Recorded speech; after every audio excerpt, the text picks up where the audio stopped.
Every Victorian mansion begins with a lie that nothing inside it needs to be hidden. Gaslight settles gently across carved ceilings and polished floors, presenting order, symmetry, and calm. These houses were built to reassure, to convince visitors that respectability was permanent, that wealth was stable, that nothing improper could exist behind walls so carefully measured. But beneath that surface confidence, entire sections of these homes were never meant to be acknowledged at all. Spaces designed not to impress, but to disappear. If you're drawn to the quiet histories that architecture refuses to confess, take a moment now, subscribe, and stay with me. And as you listen, let me know in the comments where you're watching from tonight. These stories travel farther when we trace them together, slowly, room by room. Because Victorian mansions were not only homes, they were systems, built to separate public virtue from private necessity, servants from owners, sound from silence, scandal from survival. Behind panelled walls and beneath staircases lay narrow corridors, false doors, hidden rooms, and unseen routes that kept certain movements invisible and certain lives permanently out of sight. Tonight, we step away from the rooms meant to be admired and into the secret spaces Victorian mansions were built to conceal. The house presents itself before it reveals anything else. Long before a visitor steps across the threshold, the Victorian mansion has already spoken through proportion, through symmetry, through a studied calm that suggests permanence and order. Stone is balanced against stone. Windows align with mathematical discipline. Nothing leans, nothing strains, nothing appears improvised. The structure does not invite inspection. It reassures the eye so completely that curiosity feels unnecessary, even impolite. This was the first and most important secret these houses concealed, the assurance that there were no secrets. Victorian architecture learned to perform respectability with extraordinary precision. The facade functioned like a composed face, trained never to betray strain. Materials were chosen not only for durability, but for their ability to imply moral stability. Brick laid clean and uninterrupted, ironwork decorative yet restrained, entrances centered and elevated just enough to establish quiet authority. The house stood as evidence that the family within was orderly, evidence that wealth had been earned, not questioned, evidence that nothing improper required concealment. And so the building did its work before anyone asked it to. Approach was carefully managed. Driveways curved gently, forcing a slow reveal rather than a direct confrontation. Hedges softened sightlines. Iron gates suggested protection rather than exclusion. Even the front steps were calibrated, neither too grand nor too humble, designed to place visitors into a posture of acceptance rather than scrutiny. The house did not need to defend itself. It assumed belief. But this composure was not passive. It was deliberate. Every visible element was part of an argument that life inside followed the same balance as the exterior, that rooms were used as intended, that relationships were properly ordered, that labor occurred invisibly, without disruption, that no one suffered in a way worth noticing. The facade promised continuity. It suggested that what had always been would continue, unchanged. And this promise mattered deeply in a century haunted by instability, industrial noise, class anxiety, urban crowding, moral panic. The Victorian mansion stood as a counterclaim to chaos. It was solidity rendered architectural. Yet, facades are not walls. They are surfaces, thin agreements between what is shown and what must remain unseen. Behind the apparent honesty of windows lay careful limits. Glass revealed light but controlled angles. From the street, one could glimpse curtains, chandeliers, perhaps the edge of a polished table, enough to confirm refinement, never enough to expose function. No view extended far. No gaze penetrated deeply. The house allowed acknowledgement, not understanding. This was concealment, disguised as openness. Even ornamentation played its role. Decorative elements distracted attention, outward cornices, columns, carved stone encouraging the eye to travel laterally rather than inward. Visitors admired craftsmanship instead of asking questions. Beauty functioned as diversion, and the more convincing the surface, the less anyone imagined what the house required to maintain it. Because the truth was simple and unacceptable. Respectability needed infrastructure. It needed systems that could not appear respectable themselves. The facade did not lie outright. It omitted. It removed from consideration the kitchens that ran before dawn, the staircases never meant for guests, the rooms that absorbed illness, exhaustion, or shame. It erased the paths by which servants moved like shadows. It denied the existence of spaces where decisions were made quietly, or consequences waited out of sight. Most of all, it taught the viewer how to look and what not to look for. Once that lesson was learned, the rest followed naturally. Guests stayed within approved rooms. Questions remained unasked. Sound was interpreted selectively, and the building's calm exterior continued to do its work long after the door closed behind them. The Victorian mansion did not conceal its secrets by hiding them aggressively. It concealed them by convincing everyone that nothing inside required concealment at all. The Victorian house did not merely shelter behavior, it instructed it. Every measurement, every alignment, every deliberate choice of space functioned as a kind of grammar, teaching occupants and visitors alike how to move, where to pause, and what was expected of them. Architecture became a moral language, spoken fluently by those who designed it and quietly absorbed by those who lived within its walls. Symmetry was its opening sentence. Balanced facades implied balanced lives. A centered doorway suggested a centered household, orderly, governed, neither excessive nor lacking. Windows mirrored one another as though to insist that nothing within could be uneven or uncontrolled. This visual equilibrium reassured the viewer before thought could intervene. It did not matter whether the family was harmonious. The building said that they were. Proportion followed closely behind.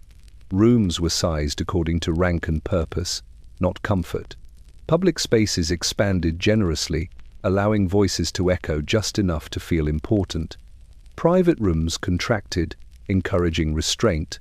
Bedrooms were not places for indulgence. They were sites of duty, sleep, recovery, compliance. Space itself disciplined the body, reminding it when to expand and when to withdraw. Corridors reinforced the lesson. Wide where authority passed, narrow where labor moved. Long enough to discourage loitering, straight enough to prevent ambiguity. The house did not tolerate wandering without purpose. Movement was meant to be intentional, predictable, correct. To move incorrectly was to reveal oneself. Even ceilings participated in this instruction. Height suggested aspiration and control. The higher the ceiling, the more elevated the conduct expected beneath it. Low ceilings compressed behavior inward, discouraging speech and lingering thought. In servant spaces, ceilings pressed downward, making obedience feel physical rather than abstract. Doors spoke as well. Heavy, solid doors announced importance and finality. Thin ones suggested impermanence. The presence or absence of ornament communicated who mattered, who could be interrupted, who could be ignored. A closed door in a Victorian mansion rarely meant privacy. It meant hierarchy. This moral language extended beyond rooms into materials themselves. Polished wood implied care and supervision. Stone conveyed permanence and seriousness. Iron signaled strength, restrained by design. Nothing was accidental. Even wear was managed, rugs placed where footsteps would be forgiven.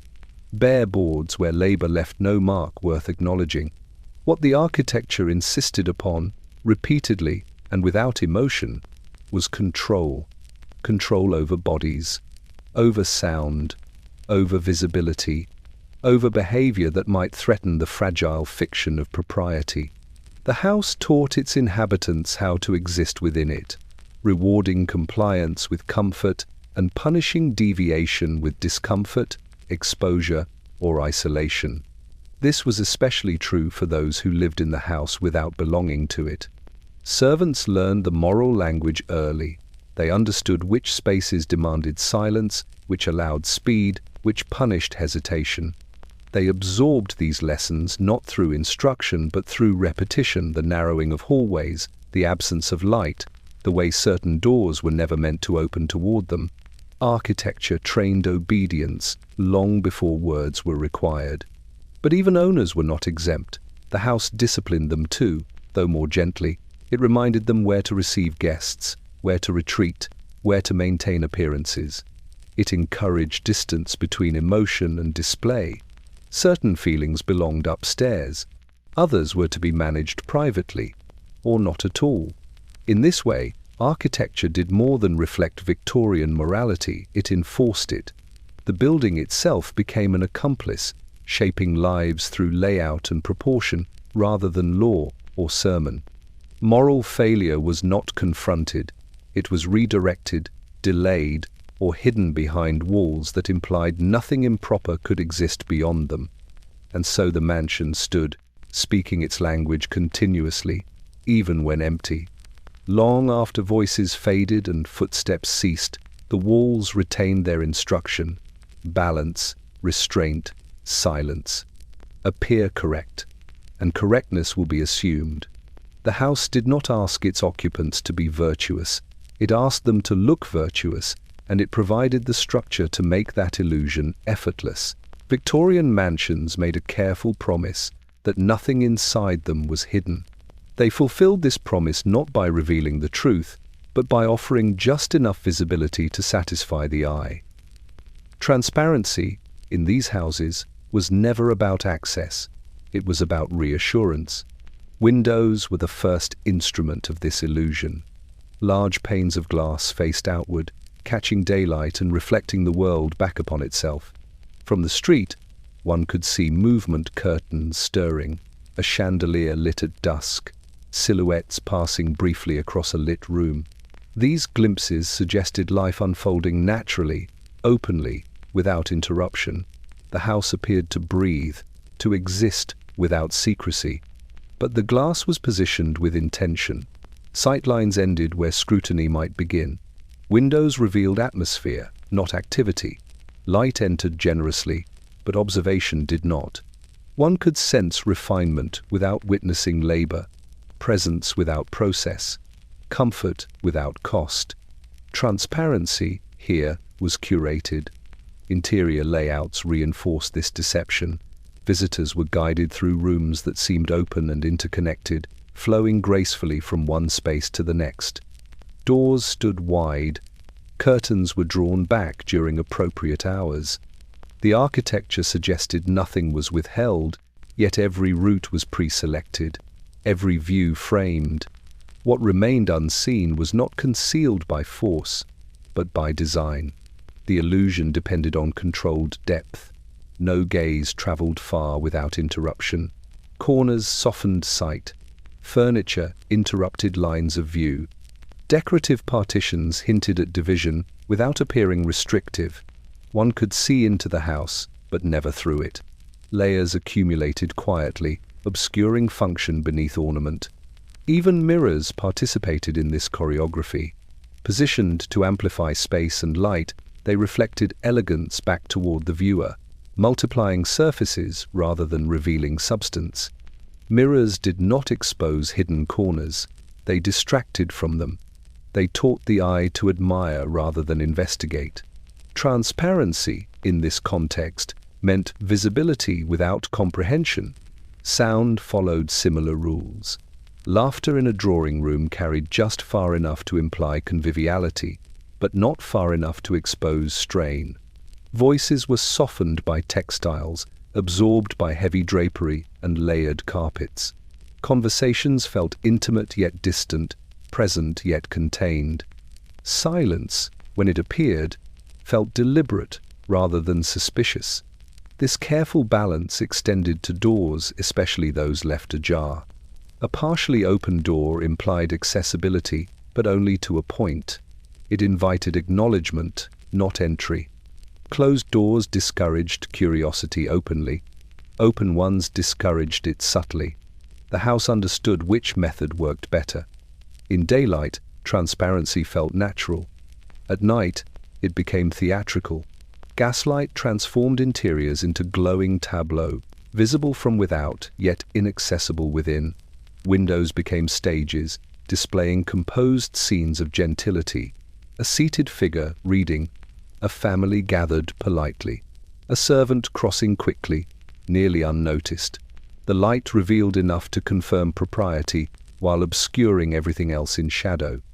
Darkness, rather than hiding truth, framed illusion more effectively. This was the paradox of the Victorian mansion. The more it appeared open, the less it invited examination. Openness became a shield. To question transparency was to appear rude, suspicious, or morally uncertain oneself. The house relied on this social contract. If nothing seemed hidden, no one would ask what was. Transparency, then, was not the absence of concealment, it was concealment refined. Behind visible rooms lay others without windows. Behind light lay shadow. Behind openness lay carefully rooted circulation, locked habits, and knowledge passed quietly among those who needed it. The house was never dishonest. It simply spoke selectively, and those who learned to read its language understood the truth quickly. What you are allowed to see is not what matters. What matters is what you are taught not to look for. The Victorian mansion did not hide by closing itself off. It hid by appearing to reveal everything. Every Victorian mansion contained rooms that existed less as spaces than as statements. They were not designed primarily for living, but for witnessing. These were the rooms meant to be seen by guests, by acquaintances, by those whose judgments mattered. Their purpose was not comfort, nor even utility, but confirmation. The drawing room was foremost among them. It sat near the front of the house, carefully positioned along the approved path of entry, ensuring that visitors encountered refinement immediately. Light was managed here with particular care, ample enough to flatter faces, soft enough to conceal fatigue. Upholstery was selected for restraint rather than indulgence. Chairs invited sitting, not lingering. Every surface suggested order, maintained through habit, not effort. Nothing in these rooms appeared accidental, because nothing was. Objects were chosen not for personal attachment, but for what they implied. Books were arranged to suggest taste, not inquiry. Musical instruments rested untouched, signaling cultivation without inconvenience.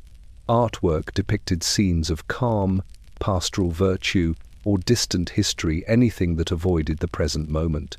The room did not reveal who lived there. It revealed who they wished to be understood as. Dining rooms followed similar logic, though with heavier symbolism. Tables were large enough to suggest hospitality, never large enough to imply excess. Sideboards gleamed with controlled abundance. Meals served here were performances timed, paced, and concluded precisely. Appetite was permitted, indulgence was not. Even hunger was expected to behave. These rooms were always prepared, even when unused. Servants maintained them in a state of readiness that bordered on suspension. Dust was removed before it settled. Fabrics were refreshed without visible handling. Fireplaces stood ready to be lit at a moment's notice, though warmth itself was carefully rationed. A room meant to be seen could never appear lived in too fully. Evidence of life suggested disorder. The most telling quality of these rooms was their silence. Not the absence of sound, but its containment. Conversations held here were moderated, carefully pitched. Laughter was acceptable if brief. Emotion, if present, was subdued and framed by politeness. Disagreement rarely crossed the threshold. The room itself discouraged it. High ceilings dispersed voices. Rugs softened footsteps. Heavy drapery absorbed excess. These spaces trained behavior by their very atmosphere. Importantly, they also trained memory. Visitors remembered the house through these rooms alone.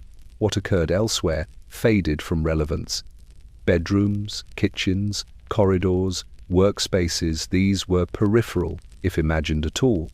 The mansion existed in the public mind as a sequence of visible rooms stitched together by assumption, and so concealment required no effort here.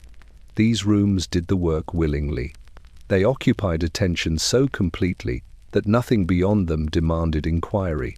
Guests moved from one visible space to the next, satisfied by continuity. The house felt whole because the visible portions aligned so perfectly. What lay outside this curated experience might as well not have existed. Even transitions between these rooms were controlled. Doors opened smoothly. Hallways widened slightly to accommodate conversation. Corners revealed decorative details rather than direction. Movement was uninterrupted, gentle, affirming. Nothing jarred the senses into awareness. These rooms functioned as proof that the household was functioning correctly, proof that hierarchy was intact, proof that no one labored excessively, suffered privately, or lived out of place. They reassured not because they were honest, but because they were consistent. Consistency was the highest virtue. What these rooms concealed was not scandal alone, but effort. The labor required to maintain this illusion was immense and relentless, yet entirely absent from the visual narrative. Servants appeared only briefly, if at all. When they did, it was as extensions of function rather than individuals, hands passing plates, figures withdrawing quickly. The room absorbed them and erased their presence. In this way, rooms meant to be seen became instruments of forgetting. They taught visitors how to remember the house incorrectly as serene, orderly, complete.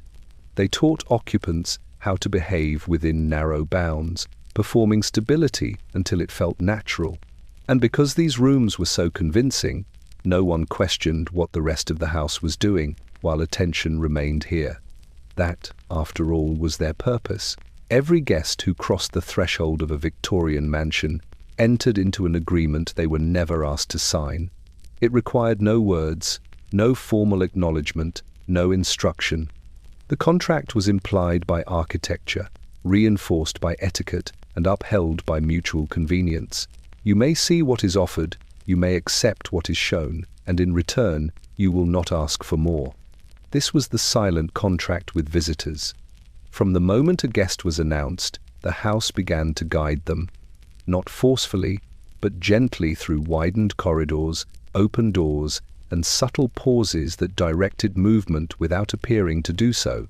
The route was familiar because it was designed to be drawing room, dining room, parlor, perhaps a library, if the occasion allowed. Each space unfolded with quiet inevitability, leaving no reason to wonder what lay elsewhere. Curiosity, after all, would have been a breach of manners. Victorian social life depended upon mutual restraint. Guests were expected to admire, not investigate, to accept hospitality without inspecting its foundations, to praise comfort without considering its cost. The house relied on this shared understanding. It did not need to hide its other spaces aggressively. It only needed visitors to respect the boundaries suggested by silence. And they did. Visitors learned quickly where their presence was expected to end: a staircase that narrowed, a corridor that dimmed, a door left closed without explanation. These were not prohibitions, they were signals. To pass them would not have required permission, it would have required audacity. The house trusted its guests to behave correctly. Conversation reinforced the contract. Topics remained safely abstract. Politics softened into opinion. Family matters stayed polished. Illness was mentioned vaguely, if at all. Discomfort was translated into fatigue. Scandal dissolved into rumor before it could take shape. What could not be resolved verbally was absorbed into politeness and allowed to fade. The house listened, but it did not respond. Sound traveled selectively. Laughter carried just far enough to imply warmth. Footsteps from elsewhere were muted, easily dismissed as structural noise. The rhythms of labor, scrubbing, carrying, waiting, were absorbed by distance and design. Visitors heard only what affirmed their expectations, and so the contract held. Guests never asked where servants slept, never asked how many hours it took to prepare a meal, never asked why certain rooms were always closed, or why certain doors blended so seamlessly into paneling. They accepted that some spaces were not meant for them, and that knowing this was sufficient.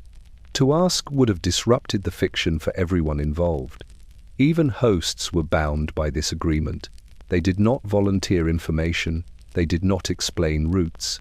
They did not acknowledge the unseen work that sustained the visible calm. Hospitality was presented as effortless, and effort was treated as vulgar to mention. The house, too, upheld its side of the bargain. It did not confront guests with discomfort. It did not expose consequence. It allowed visitors to leave with the impression that life within was orderly, dignified, and complete. In exchange, it asked only for their silence. This contract extended beyond the visit itself. What was not seen was not discussed. What was not discussed did not exist. Memory preserved only the approved spaces, the pleasant exchanges, the polished surfaces. The rest dissolved into architectural amnesia. This mutual forgetting was not accidental. It was necessary. Victorian society depended on it. Reputation survived through selective attention. Wealth endured through discretion. Domestic stability was maintained not by honesty, but by agreement. Everyone understood the rules. Everyone benefited from observing them. And so the mansion remained unchallenged. It stood as long as guests honored the contract, entering willingly, observing politely, and departing without having asked the wrong questions. The house did not demand belief. It required only cooperation. And cooperation, in that world, was the easiest thing to give. Gaslight did not simply illuminate the Victorian mansion. It edited it. Unlike daylight, which arrived indiscriminately and exposed without intention, gaslight was deliberate. It could be introduced gradually, intensified where needed, withdrawn where clarity would prove inconvenient. Light, for the Victorians, became an instrument of control, shaping what was seen, when it was seen, and how long it lingered in memory. Public rooms benefited first. Drawing rooms, parlors, and dining spaces were bathed in a warm, flattering glow. Flames flickered behind etched glass, softening angles and blurring imperfections. Shadows pooled gently in corners, not to suggest secrecy, but to add depth, an impression of richness rather than concealment. Faces appeared smoother, objects appeared older, more established. The room seemed alive, but never harsh. Gaslight reassured. Its warmth suggested domestic harmony, even when none existed. Its softness disguised fatigue, age, and strain. It transformed architecture into atmosphere, making space feel intentional rather than functional. In this light, rooms meant to be seen became even more convincing. Their surfaces absorbed glow without revealing where. Their order appeared effortless. But gaslight was not universal. Beyond these spaces, illumination thinned quickly. Corridors narrowed into half-light. Staircases descending into service areas were lit only where footing required. The goal was not darkness, but ambiguity. Enough light to move safely, not enough to invite inspection. This was selective revelation. The mansion revealed itself in stages, each carefully calibrated. Guests experienced only what the household wished them to remember. Servants navigated a different landscape entirely, a world of shadows, reflected light, and functional brightness where necessary. The same house offered multiple visual realities, depending on who was looking. In servant passages, gaslight exposed rather than softened. Light was positioned low, practical, unforgiving. It revealed grime, wear, and movement without ceremony. These were not spaces meant to charm, they were meant to function. The glow here was colder, more precise, revealing what needed to be addressed, and nothing more. Even then, light remained controlled. Rooms not intended for frequent use were left in partial darkness, accessible only when required. Storage areas, attics, basements, these spaces were acknowledged only when necessary. Illumination followed purpose, not curiosity. One did not light a room without reason, and so entire sections of the house existed in a state of visual dormancy. Gaslight also altered time. Evenings stretched artificially, allowing social performance to continue long after daylight had faded. This extension favored those whose lives were not bound by physical labor. Servants remained active, unseen, while guests lingered in curated brightness. Light separated leisure from work as cleanly as walls separated class. Shadows did important work too. They softened transitions between rooms, obscuring doorways that might otherwise attract attention. They disguised architectural joins, false panels, and secondary routes. A door half seen was easily forgotten. A corridor swallowed by shadow ceased to invite questions. Gaslight taught the eye to accept partial information. What it did not illuminate felt irrelevant rather than hidden. Darkness, when intentional, did not provoke suspicion, it suggested privacy, or simply absence. The house relied on this distinction.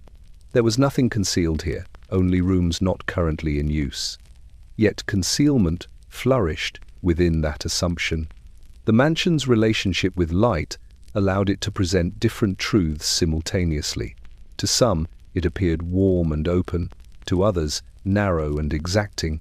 To most, it appeared complete, a self-contained world, without contradiction. Gaslight made this possible by refusing to reveal everything at once.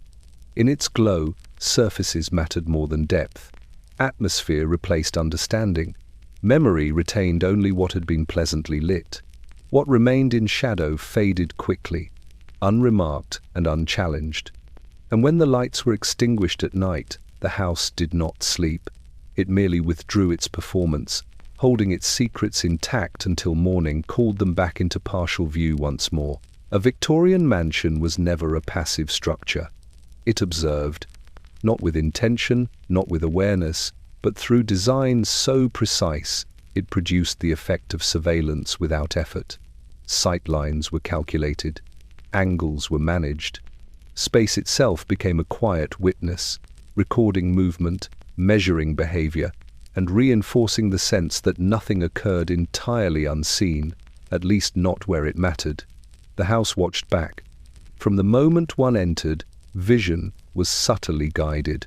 Long corridors terminated in doors or windows, creating a sense of destination while discouraging deviation. Landings opened into carefully proportioned spaces where movement slowed naturally. Mirrors appeared at intervals, reflecting more than they revealed flashes of motion, partial figures, the suggestion of presence without clarity. These reflections were not accidental. They multiplied visibility while maintaining distance. A person could be seen without being approached, observed without being engaged. The house did not intrude. It reminded. Staircases were especially instructive. Grand staircases rose openly, framed by banisters and light, designed to be seen and used with decorum.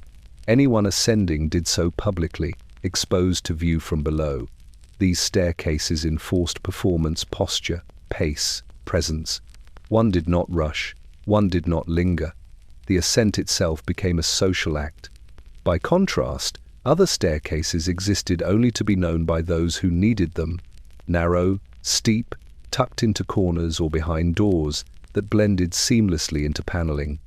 These stairs were not hidden out of malice, but necessity. Their purpose was movement without observation. And yet even here, the house observed differently. Walls carried sound, floorboards remembered footsteps, doors creaked selectively. Those who moved through these routes learned quickly that privacy was conditional, silence was required, efficiency was expected. The house did not forgive mistakes. Sightlines extended beyond rooms into behavior. The placement of furniture ensured that faces were visible during conversation. Seating arrangements reinforced hierarchy: who faced whom, who turned slightly away, who remained peripheral. The house structured interaction without appearing to do so. Even windows participated in this quiet observation. From within, they offered controlled views: outward gardens framed just so, pathways aligned to suggest order. From without, they revealed only silhouettes and light. The house saw more than it showed. Servants understood this instinctively. They learned where eyes might be, which turns exposed them briefly, which pauses allowed them to listen without being seen. They moved according to an internal map shaped by trial and correction. The house taught them where it watched most closely. Owners, too, were subject to this awareness, though less consciously. The arrangement of rooms ensured that certain behaviors occurred where they could be acknowledged, others where they could be ignored. The house did not judge. It structured consequence. This ever-present sense of observation did not create fear. It created restraint. People moderated themselves because space demanded it. The house made it easier to behave correctly than incorrectly. Its layout discouraged secrecy in public areas and encouraged silence elsewhere. It offered visibility as a form of discipline, shadow as a form of permission.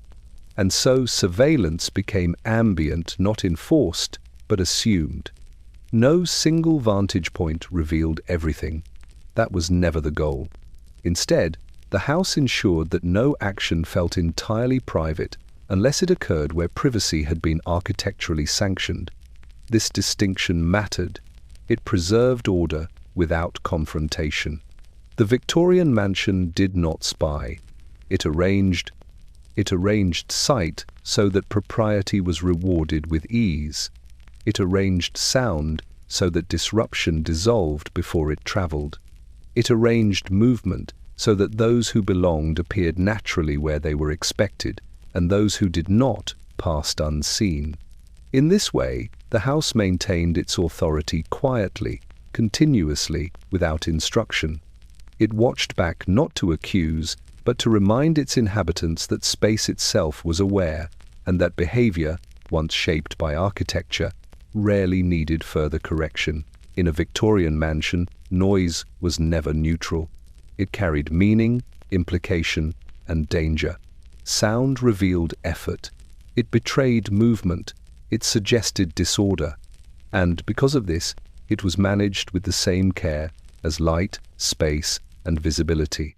Silence was not merely preferred, it was enforced architecturally. The house was built to quiet itself. Thick walls absorbed voices before they could travel. Heavy doors closed with authority, sealing rooms into controlled acoustic chambers.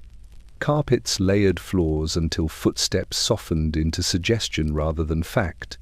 Drapery hung not only for warmth or beauty, but to swallow echoes. Even furniture placement mattered, arranged to interrupt the passage of sound across a room. Public rooms were designed to sound correct. Conversation here was meant to be audible, but indistinct, lively enough to imply sociability, restrained enough to prevent intimacy. Laughter could rise briefly, then fade. Music filled space without exposing emotion. The acoustics encouraged moderation. Voices that grew sharp or strained lost clarity before they carried far. Sound behaved because space demanded it. In contrast, other areas of the house were constructed around the suppression of noise entirely. Corridors narrowed to dampen resonance, corners softened sound's momentum, ceilings lowered where quiet was required. The architecture itself absorbed indiscretion before it could become awareness. This was no accident. Noise unsettled hierarchy. Sound ignored boundaries. It traveled without regard for rank or permission. A raised voice could cross floors. A dropped object could announce labor where none was meant to be perceived. A cough, a cry, a hurried step. These were threats to the illusion of calm that sustained the house's authority. And so sound had to be controlled. Servants lived under this discipline most acutely. Their work was constant, physical, and potentially loud. Kitchens clattered, boots struck stone, water moved, fires roared. Yet these sounds were pushed downward, backward, away from approved spaces. Basements, sculleries, and service corridors absorbed noise the way lungs absorb breath. Silence became labor. Servants learned to anticipate the house's tolerance, which steps required caution, which doors demanded gentle handling, which times of day allowed necessary noise without consequence. They learned to speak softly, even when urgency required otherwise. Their presence was acceptable only if it remained acoustically invisible. Sound taught them their place. Illness posed a particular threat. Coughing, moaning, labored breathing, these were reminders of fragility that Victorian respectability refused to accommodate openly. Sick rooms were positioned carefully, insulated from the main body of the house, soundproofed by distance, thickness, and design. Pain was not denied, it was relocated. Children, too, were managed acoustically. Nurseries were set apart, often high or far, where noise could be contained and interpreted as temporary, harmless. Childhood was permitted sound only if it could be ignored by adult life below.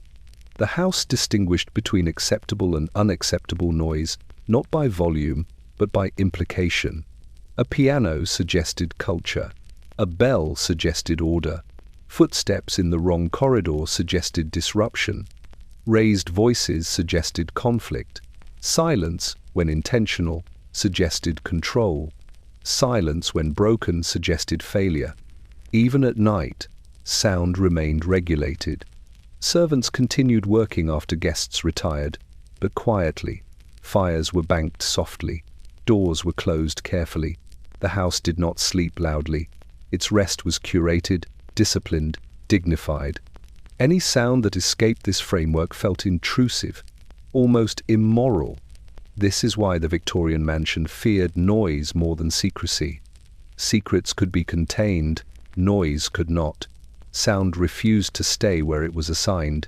It slipped through walls, under doors, along stairwells. It made effort audible. It made suffering undeniable. So the house absorbed it, redirected it, smothered it. And in doing so, it taught everyone inside a crucial lesson. That to be heard was not always to be acknowledged, and that silence, above all else, was the price of belonging. Victorian walls were not merely boundaries, they were conclusions. Thick, unmoving, and resolute, they communicated a quiet certainty that what lay beyond them was settled, contained, complete. A wall did not invite speculation, it ended it. In a Victorian mansion, walls were built not only to separate rooms, but to discourage thought. Their solidity mattered. Brick and stone were chosen for weight as much as durability. The wall pressed inward with confidence, suggesting permanence and authority. It implied that nothing behind it required further attention. One did not imagine movement through a wall. One accepted its finality instinctively. This was a deliberate psychological effect. Thin partitions invite curiosity. Thick walls silence it. Victorian architecture understood this distinction well. Where the house wished to discourage inquiry, it built thickly. Where it wished to allow passage, it softened edges with doors, curtains, or arches. The wall itself became a statement of refusal, and yet, many of these walls concealed movement. Behind their apparent conclusiveness ran narrow passages, ducts, staircases, and hidden room spaces folded into the structure rather than added to it. The contradiction was intentional. The wall's appearance assured observers that nothing passed through it, even as it quietly allowed precisely that. Finality was an illusion carefully maintained. These walls carried sound selectively. Voices were absorbed, footsteps dulled, conversations faded before they could suggest activity beyond. The house used mass to erase evidence. A sound that reached a wall did not continue. It ended. This acoustic certainty reinforced visual belief. Walls were rarely transparent. Windows were framed, layered, and placed sparingly. From within, walls felt protective. From without, they felt impenetrable. One did not imagine lives intersecting across them. One assumed separation was absolute. This belief mattered socially. Walls reassured visitors that what they saw was complete, that the rooms presented constituted the house in its entirety, that no hidden labor occurred nearby, that no discomfort pressed against the other side, waiting to be noticed. Walls permitted forgetting. Servants understood walls differently. They learned which walls truly ended space and which only appeared to. They memorized the slight differences, a hollow sound when tapped, a panel that resisted pressure differently, a join that betrayed hidden access. This knowledge was practical, not symbolic. It allowed work to continue unseen. But this understanding remained unspoken. Walls maintained hierarchy by denying shared knowledge. Owners rarely questioned their finality. Guests accepted it entirely.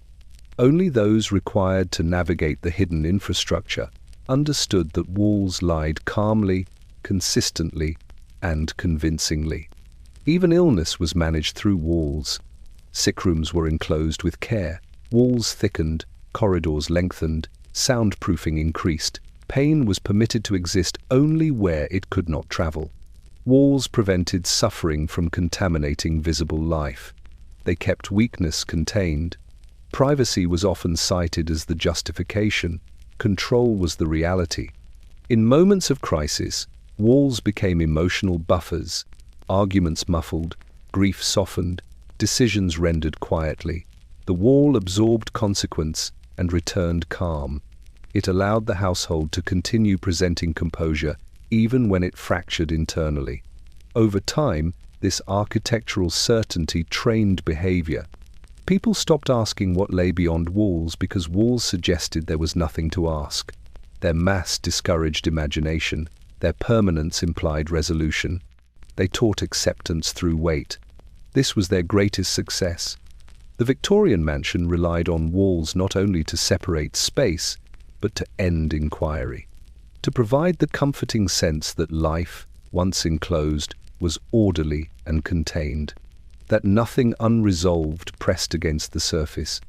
And because the walls appeared so final, so unquestionable, no one noticed how much movement they quietly allowed, nor how much truth they were designed to hold back indefinitely.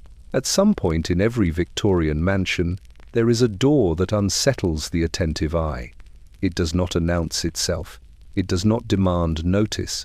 In fact, its entire purpose is to be passed without comment. And yet, once seen properly, it cannot be unseen. It is the first door that should not exist. This door does not belong to the logic of the room it inhabits. It interrupts symmetry without explanation. It sits where proportion suggests blank wall, or where ornament should have continued uninterrupted. Sometimes it is narrow, sometimes unusually flush, sometimes disguised entirely folded into paneling, painted to match the wall, fitted with a handle that suggests infrequent use. The house hopes you will not linger. Victorian architecture excelled at teaching the eye to move on. Decorative flourishes redirected attention. Furniture was positioned to break sightlines. Light softened edges. The door blended into the background so thoroughly that noticing it felt like an error on the part of the observer rather than a flaw in design. And so most visitors did not notice. Those who did were discouraged instinctively. The door felt inappropriate to question. It did not appear forbidden, merely irrelevant. It carried no suggestion of mystery, only inconvenience. A door that led somewhere unimportant, perhaps, somewhere unfinished, somewhere not meant for polite life. That was the illusion. Behind this door lay the first breach in the house's visible narrative. a corridor that narrowed abruptly, a staircase that descended without ceremony, a space stripped of decoration and reassurance.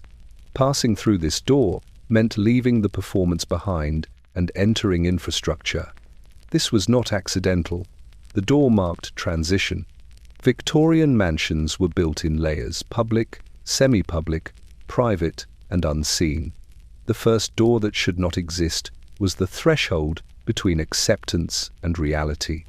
It separated what the house wished to show from what it needed to function. Servants knew this door well. To them, it was not strange. It was necessary. It offered access to the circulatory system of the house, the passages that allowed labor to move without acknowledgement. Through it came food, coal, water, linen, messages, bodies. The life of the house flowed here, compressed into spaces never meant to be admired. But for owners and guests, the door was meant to remain abstract. Its presence reassured without revealing. It suggested order rather than access. If noticed at all, it was interpreted benignly: a cupboard, a storage room, a servant's convenience. Something that did not require further thought. This was the brilliance of its design. The door was not locked because it did not need to be. Social custom was its latch. Curiosity was discouraged by politeness. To open it would have required justification, and no justification presented itself naturally. And so it remained closed. The existence of this door also served another purpose. It taught the house how to hide more effectively. Once a visitor accepted the presence of one unexplained element, the rest followed more easily. Architecture learned that the human mind, once reassured, stopped counting. One irregularity was tolerable. Many became invisible. Beyond this door, the mansion shed its ornament. Walls grew closer, ceilings lowered, light thinned, sound changed. The house no longer performed respectability, it performed efficiency. Every inch justified itself through use. The contrast was intentional and profound. The first door that should not exist marked the beginning of architectural honesty, but only for those required to pass through it. For everyone else, it was a non-event, absorbed into the background of comfort and reassurance. Yet this door was never truly insignificant. It was the gateway through which concealment became operational rather than symbolic. Through it, the mansion maintained its illusion without interruption. Through it, servants learned their roots. Through it, noise disappeared. Through it, shame was relocated. This door existed so that others would not have to. And once the house had learned how effective such a door could be, it multiplied them quietly, efficiently, without apology. Every Victorian mansion possessed at least one staircase that was never meant to be admired. It did not rise ceremonially into view, nor did it invite ascent with carved banisters or generous light. It hid instead, pressed against walls, folded into corners, reduced to function. This was the servant's staircase, and its purpose was not simply movement, but erasure. Unlike the grand staircases that announced status and arrival, this one withdrew. Its steps were narrow, often uneven, built steeply to conserve space rather than grace. Handrails were plain. Decoration was absent. Light was functional and minimal, placed to prevent injury rather than encourage reflection. The staircase did not ask to be noticed. It asked to be used efficiently, and it was used constantly. Through it passed the unseen life of the house trays carried upward, coal hauled downward, linen moved between floors, bodies navigating long days without pause. The staircase absorbed fatigue without acknowledgement. It bore weight without ceremony. Its presence ensured that the visible portions of the house could remain untouched by effort. This separation was essential. The Victorian mansion depended on uninterrupted illusion. Guests were not to encounter labor unless it arrived momentarily, correctly, and vanished again. The servants' staircase made this possible by offering an alternative route through the house, a vertical artery hidden from polite sight. Servants learned its rhythms early. They memorized which steps creaked and which did not. They knew where to pause to allow another to pass, where baskets could rest briefly without blocking movement. They understood its tempo, faster during preparation, slower during service, nearly silent at night. The staircase trained bodies into efficiency, teaching balance, speed, and restraint without instruction. The house expected silence here. Sound traveled easily along stairwells, and the servants' staircase was designed to mitigate this risk. Carpeting, when present at all, was sparse but strategic.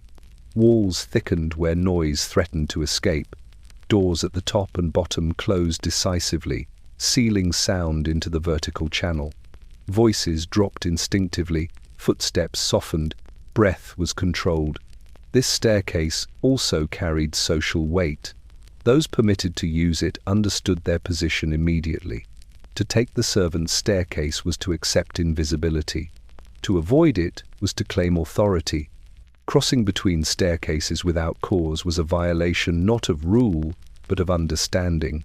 The staircase enforced hierarchy without confrontation. Owners rarely used it, and when they did, it felt improper, a breach of spatial etiquette. Guests almost never encountered it. If they did, it appeared briefly and disappeared again, dismissed as an architectural necessity rather than a lived space. This dismissal was deliberate.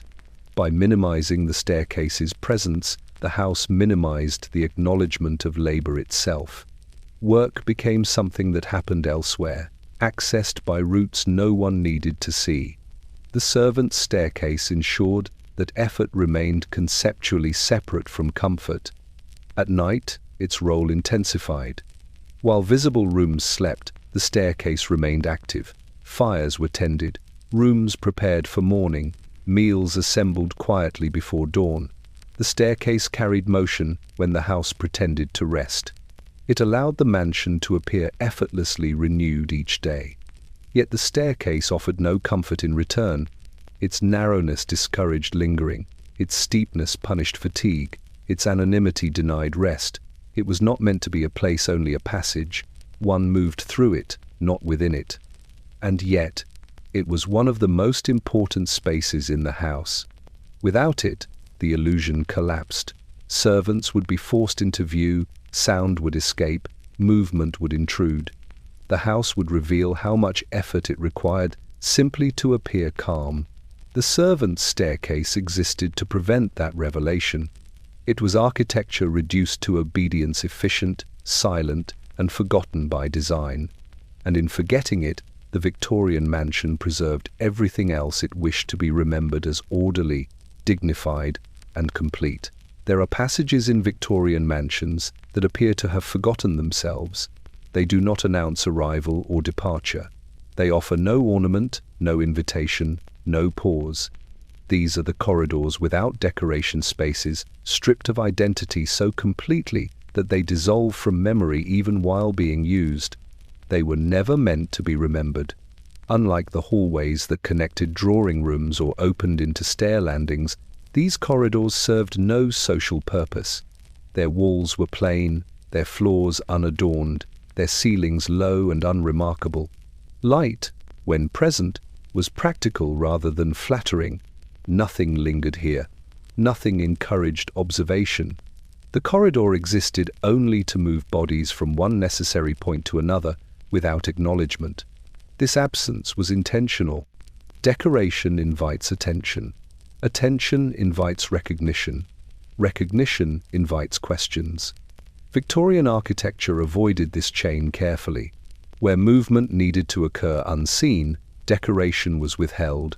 The corridor became neutral, anonymous, interchangeable. One passage felt no different from the next. Orientation blurred. Memory failed. These corridors taught those who used them how little they mattered. Servants passed through them dozens of times a day, often without lifting their eyes.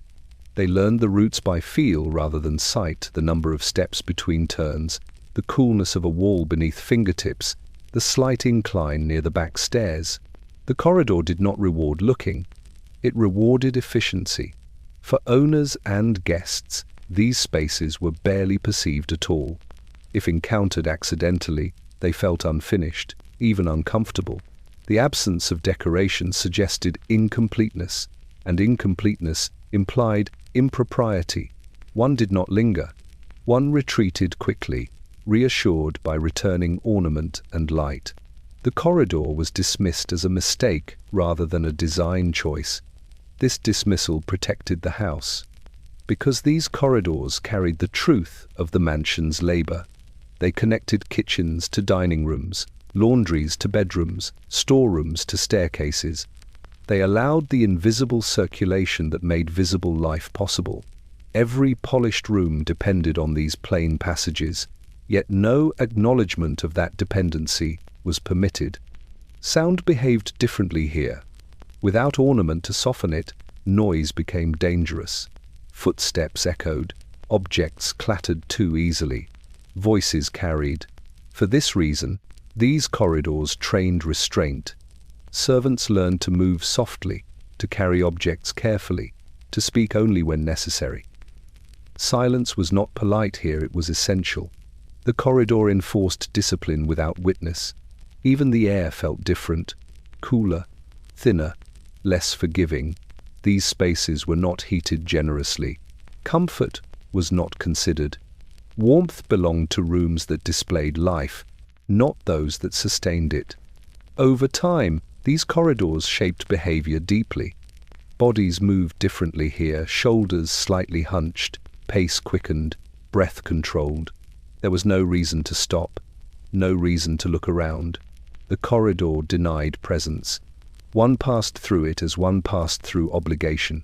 This anonymity served another purpose as well. Corridors without decoration erased individual identity. A servant was not seen here as a person, only as movement, a body carrying function. The corridor allowed the house to consume labor without acknowledging laborers. It transformed human effort into flow. And because these corridors were visually unremarkable, they were easy to forget. Plans omitted them, visitors never asked about them, owners rarely walked them. They existed entirely in use, not in story. The house depended on them but refused to claim them. In this way, the corridor without decoration became the most honest space in the mansion. It did not pretend to comfort. It did not perform respectability. It did not offer illusion. It simply moved what needed to be moved and erased itself afterward. And in erasing itself, it allowed every other room to pretend it stood alone, self-contained, effortless, and untouched by the passage of those who made it so. Every Victorian mansion possessed more than one entrance, but only one of them was allowed to mean arrival. The rest existed to correct that assumption. Back doors, side doors, service entries, these were not architectural conveniences so much as moral boundaries, drawn cleanly into brick and stone. The front door announced legitimacy. It faced the street openly, framed by steps and columns, lit carefully, visible at all times. To enter here was to be recognized, to be expected, to be granted a place, however temporary, within the visible life of the house. The front door implied welcome, status, and belonging. The back door implied none of these things. It was positioned deliberately away from view around a corner, down a narrow path, past walls that blocked casual observation. It was smaller, plainer, often darker. Its handle was worn not by greeting but by repetition. It opened directly into function rather than display. Kitchens, sculleries, corridors stripped of ornament. To pass through it was not to arrive, but to report for use. This was moral geography rendered architectural. Victorian society mapped virtue onto space. Where one entered a house mattered as much as why. The front door was associated with identity, the back door with necessity. One conferred presence, the other erased it. Servants learned this distinction immediately. They did not knock at the front unless summoned. They did not cross the threshold without purpose. Their relationship to the house was defined by their point of entry. Even when employed for years, Their presence began and ended through doors never meant to be acknowledged. The house reinforced this lesson quietly but relentlessly. Paths leading to back doors were functional and exposed. Gravel crunched loudly, announcing arrival without dignity. Surfaces were uneven. Weather was not mitigated. These routes reminded those who used them that comfort was not their concern. The house did not soften itself here. Inside, the difference continued. Back entrances opened into transitional spaces, neither fully inside nor entirely outside. Floors changed abruptly, ceilings lowered, light thinned. One moved from public world to private labor without ceremony. There was no pause for adjustment, no sense of occasion. This abruptness was intentional. The back door prevented ambiguity. It made clear who entered as a guest and who entered as a function. It eliminated the possibility of confusion, and with it, the discomfort of moral negotiation. The house did not have to explain hierarchy. It directed bodies accordingly. Even deliveries followed this logic. Coal, food, linen, furniture, all arrived through back entrances. Objects associated with effort, dirt, or physical need were never allowed to cross the symbolic threshold of the front door. The house protected its narrative carefully. Only refined outcomes could appear at the front. The rest belonged to the margins. Back doors also controlled time. Servants arrived before dawn and departed after dark, their movement synchronized with the rhythms of work rather than social life. The back door absorbed these comings and goings without acknowledgement. It allowed the house to appear perpetually prepared, without revealing the labor required to sustain that state. Guests rarely noticed these doors at all. If they did, the reaction was discomfort rather than curiosity. The back door felt improper, intrusive, out of place. Its existence contradicted the seamless story presented by the visible rooms, and so it was ignored, dismissed as necessary but irrelevant. This dismissal preserved order, because to acknowledge the back door fully was to acknowledge what it represented, the parallel life of the house, moving alongside respectability without sharing its recognition. It was easier not to look. The geography extended inward. Rooms associated with back entrances carried less moral weight. Mistakes made there mattered less. Voices lowered. Expectations shifted. The house divided not only space, but consequence. Front spaces demanded performance. Back spaces demanded endurance. And between them lay an unspoken understanding that these worlds would never meet except briefly and under control. A servant might appear in a drawing room, but only momentarily, only in role, only to disappear again through the routes assigned to them. The back door ensured that this separation remained intact. It was not simply an entrance. It was a boundary, one that taught everyone who crossed it exactly where they stood in the moral map of the house. The Victorian mansion demanded a particular kind of movement from those who did not belong to its visible life. It was not enough to pass through the house efficiently. One had to pass through without presence, without sound, without interruption, without leaving behind the impression of having existed there at all. This was not instinct, it was learned. From the first days of service, bodies were trained to disappear while in motion. Servants learned how to open doors so slowly they made no sound, how to carry trays so weight shifted inward rather than outward, how to pause in doorways just long enough to assess a room without drawing attention. The house did not forgive clumsiness. It corrected it through embarrassment, reprimand, or removal. Passing without presence became survival. The architecture itself reinforced this lesson. Corridors were narrow enough to discourage side-by-side movement. Corners were blind, forcing caution rather than confidence. Doorways opened inward to minimize intrusion. Servants were meant to slip through spaces, not occupy them. Even posture was shaped by design. Ceilings in service routes were lower, encouraging a slight inward fold of the body. Walls were closer, eliminating expansive gestures. Movement became economical, shoulders turned, eyes lowered. One learned how to make oneself smaller, not emotionally, but spatially. The house rewarded this behavior with invisibility. In rooms meant to be seen, servants appeared only at specific moments, already anticipated. They entered when expected, performed quickly, and withdrew before attention could settle. Lingering was a violation. Standing still was dangerous. To be noticed without purpose was to fail, and so presence was always tied to function. A servant could exist as hands, as movement, as completion, never as interruption. The moment function ended, presence had to dissolve. The house provided the roots for this disappearance. Side doors, secondary corridors, staircases folded into walls. Sound, again, was the greatest threat. A cough could disrupt conversation. A dropped object could fracture illusion. Footsteps could betray timing. Servants learned to anticipate these risks constantly, adjusting pace and breath accordingly. Silence was not peace, it was vigilance. The house demanded awareness without acknowledgement. Passing without presence extended beyond servants. It applied to anything that threatened the narrative of ease. Illness was moved quietly. Emotions were contained. Conflicts were rerouted into spaces where their effects could be absorbed. Even decisions that altered lives were often made in rooms that left no trace afterward. The house specialized in erasure. What made this discipline so effective was its subtlety. There were few explicit rules. Instead, correction came through atmosphere, a raised eyebrow, a pause in conversation, a silence that lingered just long enough to sting.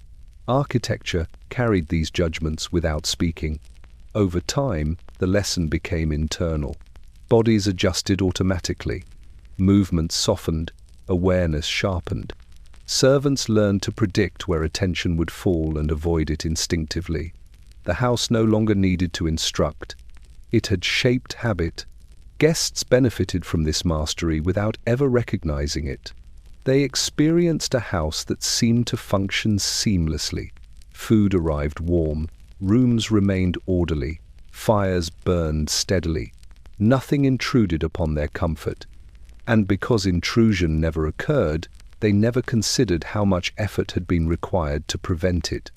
This was the triumph of passing without presence. The house maintained the illusion that it sustained itself. That order emerged naturally. That respectability required no maintenance. Those who ensured otherwise did so by learning how not to be seen. And so movement became invisible. Effort became abstract.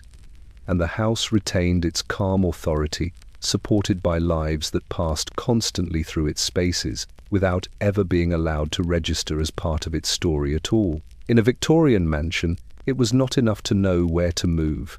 One had to know when. Time, like space, was regulated carefully, divided into windows of permission and intervals of invisibility. The house did not tolerate presence at the wrong moment. It demanded disappearance on schedule. This discipline was absolute. Servants learned quickly that timing mattered as much as silence. A door opened too early suggested anticipation. Opened too late, negligence. Movement had to align precisely with expectation, neither interrupting nor lagging behind it. The house functioned on rhythms that were rarely spoken aloud but strictly observed. Bells governed these rhythms. Their sound cut through walls, signaling need without explanation. A bell summoned movement instantly, yet invisibly. Servants learned to respond without haste, arriving precisely when required and never before. To be waiting was improper. To be late was unforgivable.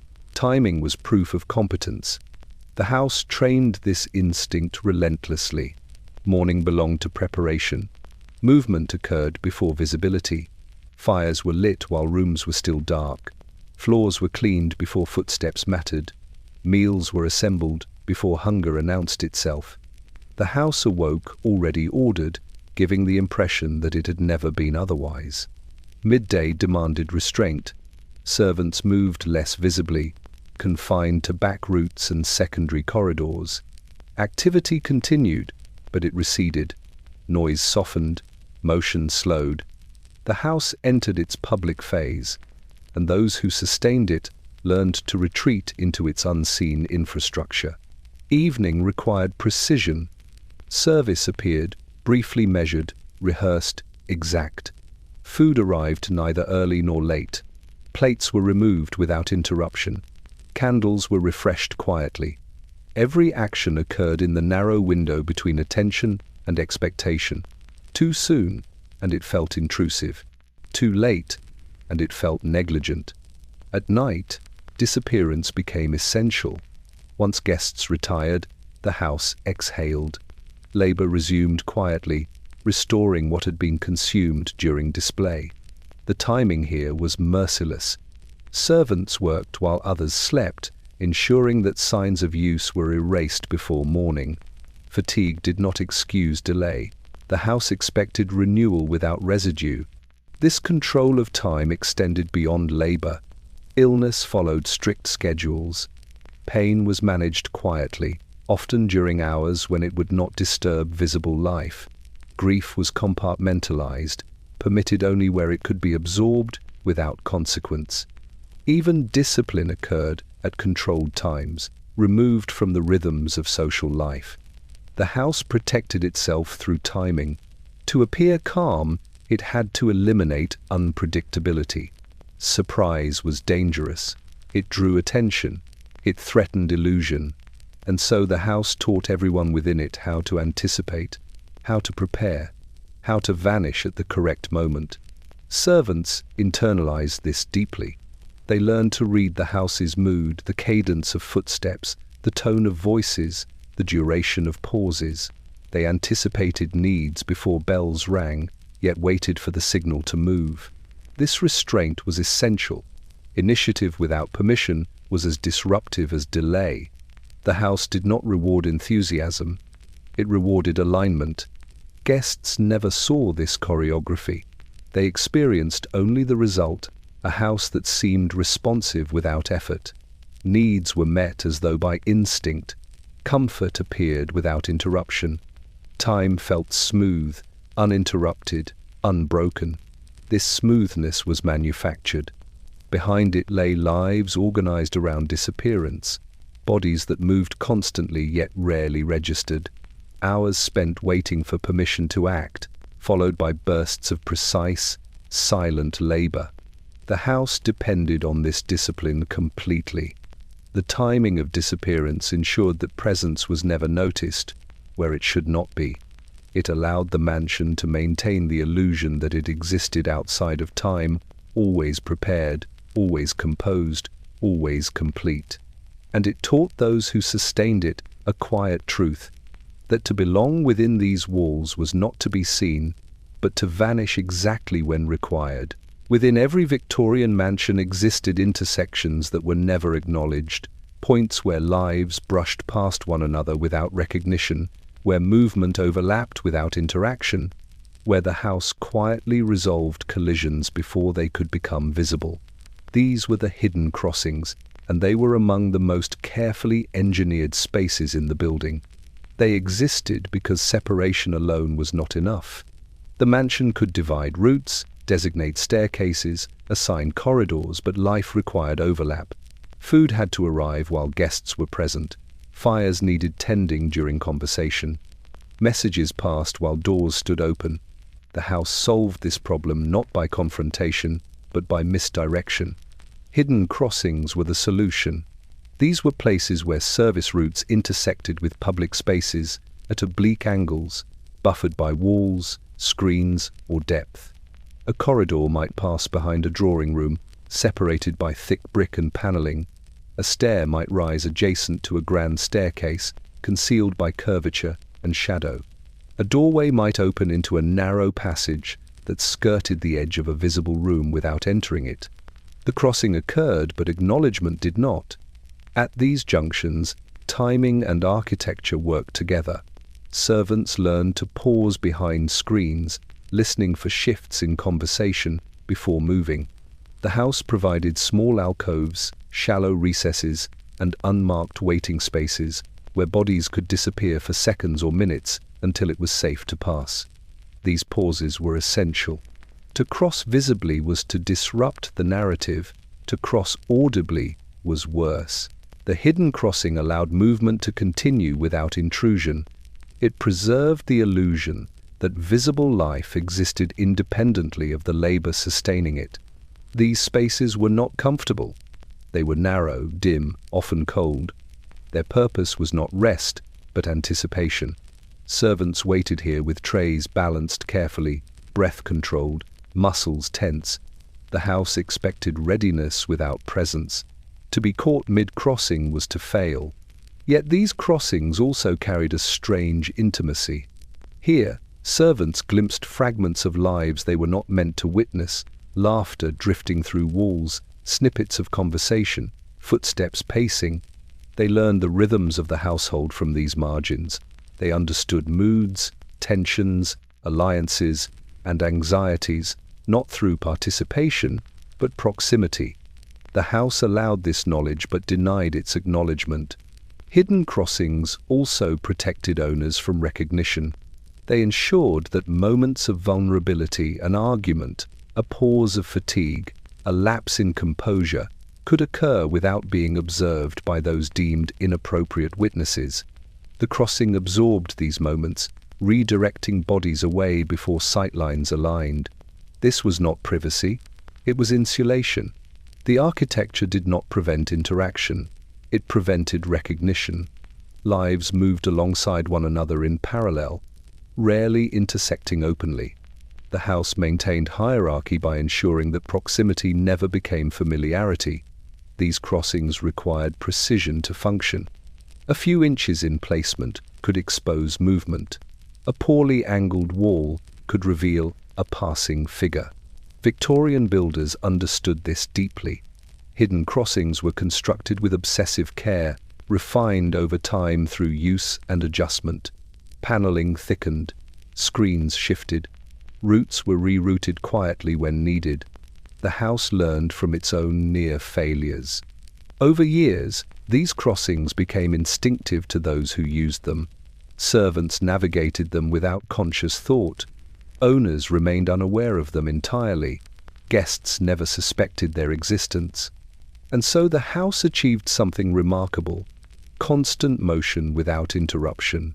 Hidden crossings allowed the mansion to function as a seamless organism, sustaining visible life while concealing the complexity beneath it.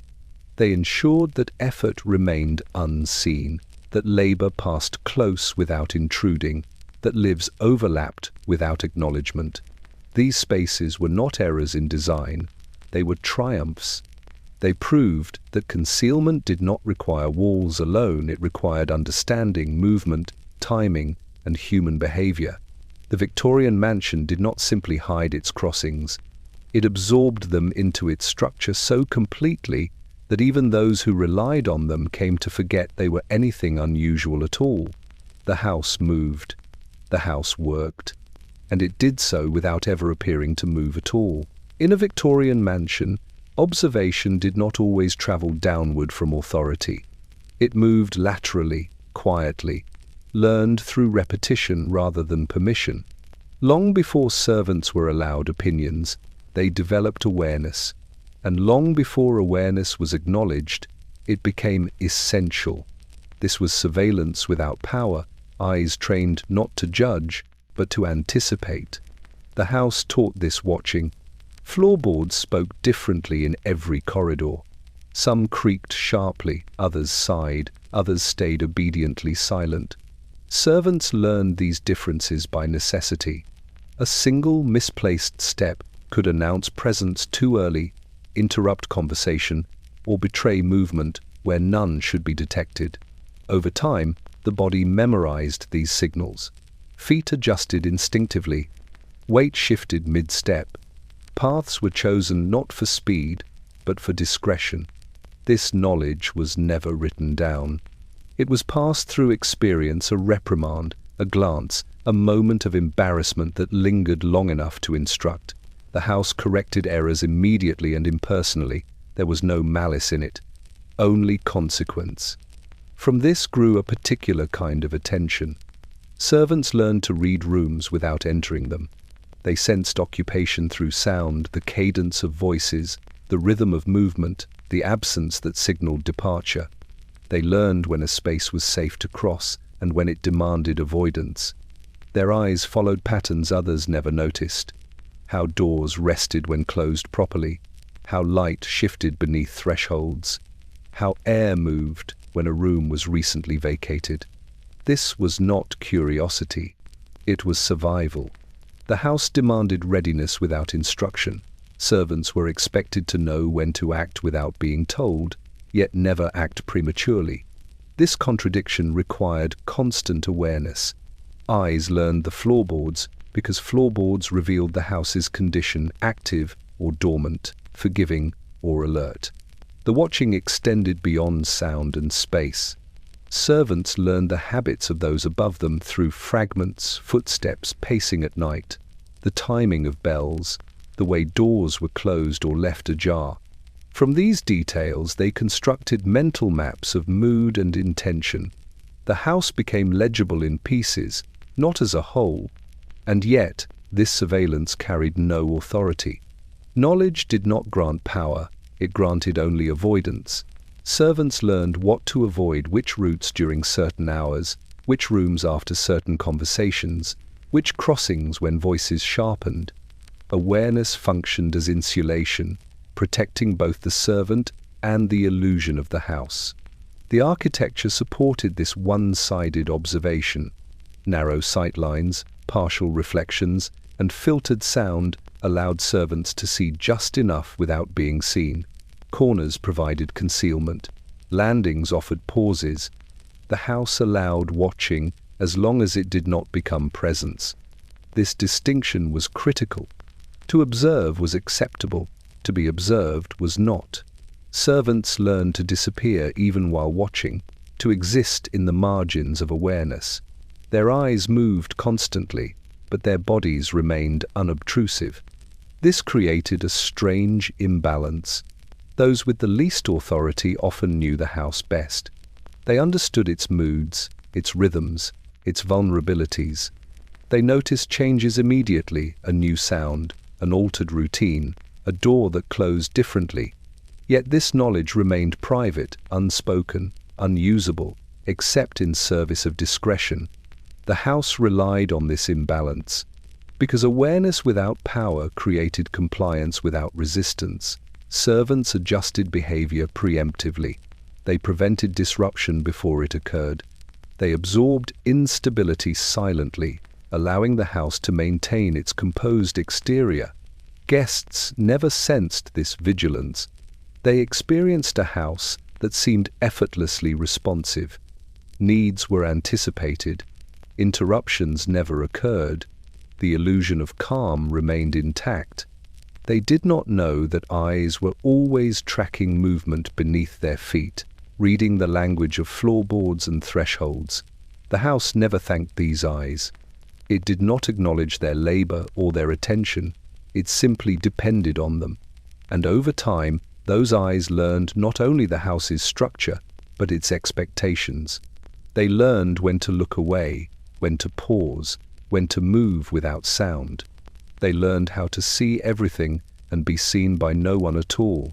Obedience in a Victorian mansion was not enforced loudly. It was not shouted down corridors or posted on walls. It was built measured in inches, angles, and constraints so subtle they passed for inevitability. The house did not ask for compliance. It arranged circumstances so that compliance felt like the only sensible response. This was the architecture of obedience. From the moment one entered service routes, the body was instructed without words. Corridors narrowed just enough to discourage lingering. Ceilings lowered incrementally, guiding posture inward. Turns arrived sooner than expected, preventing long, uninterrupted strides. The house broke momentum deliberately, ensuring that movement remained cautious rather than confident. Space taught restraint. Rooms assigned to servants were smaller, plainer, and less forgiving. Furniture was functional, surfaces were hard, light was sufficient but ungenerous. These were not spaces designed to invite rest, reflection, or ownership. They existed to support continuation, not comfort. The message was consistent: you are here to endure, not to expand. Doors reinforced this lesson. Service doors opened inward, requiring those who passed through to step back before proceeding. This minor inconvenience accumulated meaning over time. Every entrance became an act of deference. One did not stride forward, one yielded first. The house insisted on this pause repeatedly, until it became habit. Even staircases participated. The servants' staircase did not permit ease. Its steepness demanded careful footing. Its narrowness discouraged conversation. Its turns obscured what lay ahead. One ascended or descended with attention fixed downward, body folded into purpose. There was no room for flourish. The house did not punish disobedience directly. It made disobedience uncomfortable. Those who moved too quickly found themselves exposed. Those who hesitated found themselves blocking routes. Those who lingered discovered that nothing in these spaces supported lingering. The architecture corrected behavior without confrontation. This quiet correction extended to time. Spaces associated with obedience were never insulated from interruption. Bells could sound at any moment. Routes remained active. Privacy was minimal. The house ensured that servants remained available, not always visible, but never entirely removed from obligation. This availability was structural. Rooms opened directly onto corridors. Beds were placed where light and sound intruded early. Storage and sleeping spaces overlapped, blurring rest and readiness. The house discouraged separation between self and service. In contrast, spaces of authority were protected by distance and depth. Owners' rooms were buffered by multiple thresholds. Sound softened before reaching them. Light arrived gently. These rooms permitted pause, reflection, privacy. The architecture granted them what it denied others. This contrast was not hidden, it was normalized. Servants moved daily between these worlds, absorbing the difference without comment. Over time, the disparity ceased to feel unjust. It felt structural, as natural as gravity. The house had arranged it so. What made this obedience durable was its impersonality. No individual demanded it, no single rule enforced it. The house itself became the authority. One obeyed space because space resisted otherwise. This removed resentment from the equation. There was nothing to argue with. Only walls, steps, doors, and turns. Even knowledge reinforced obedience. Servants learned routes intimately, but that knowledge bound them further to the system. Knowing where to move safely also meant knowing where not to go. Awareness sharpened limitation. The house rewarded understanding with continued invisibility. This obedience extended inward. Posture changed. Speech softened.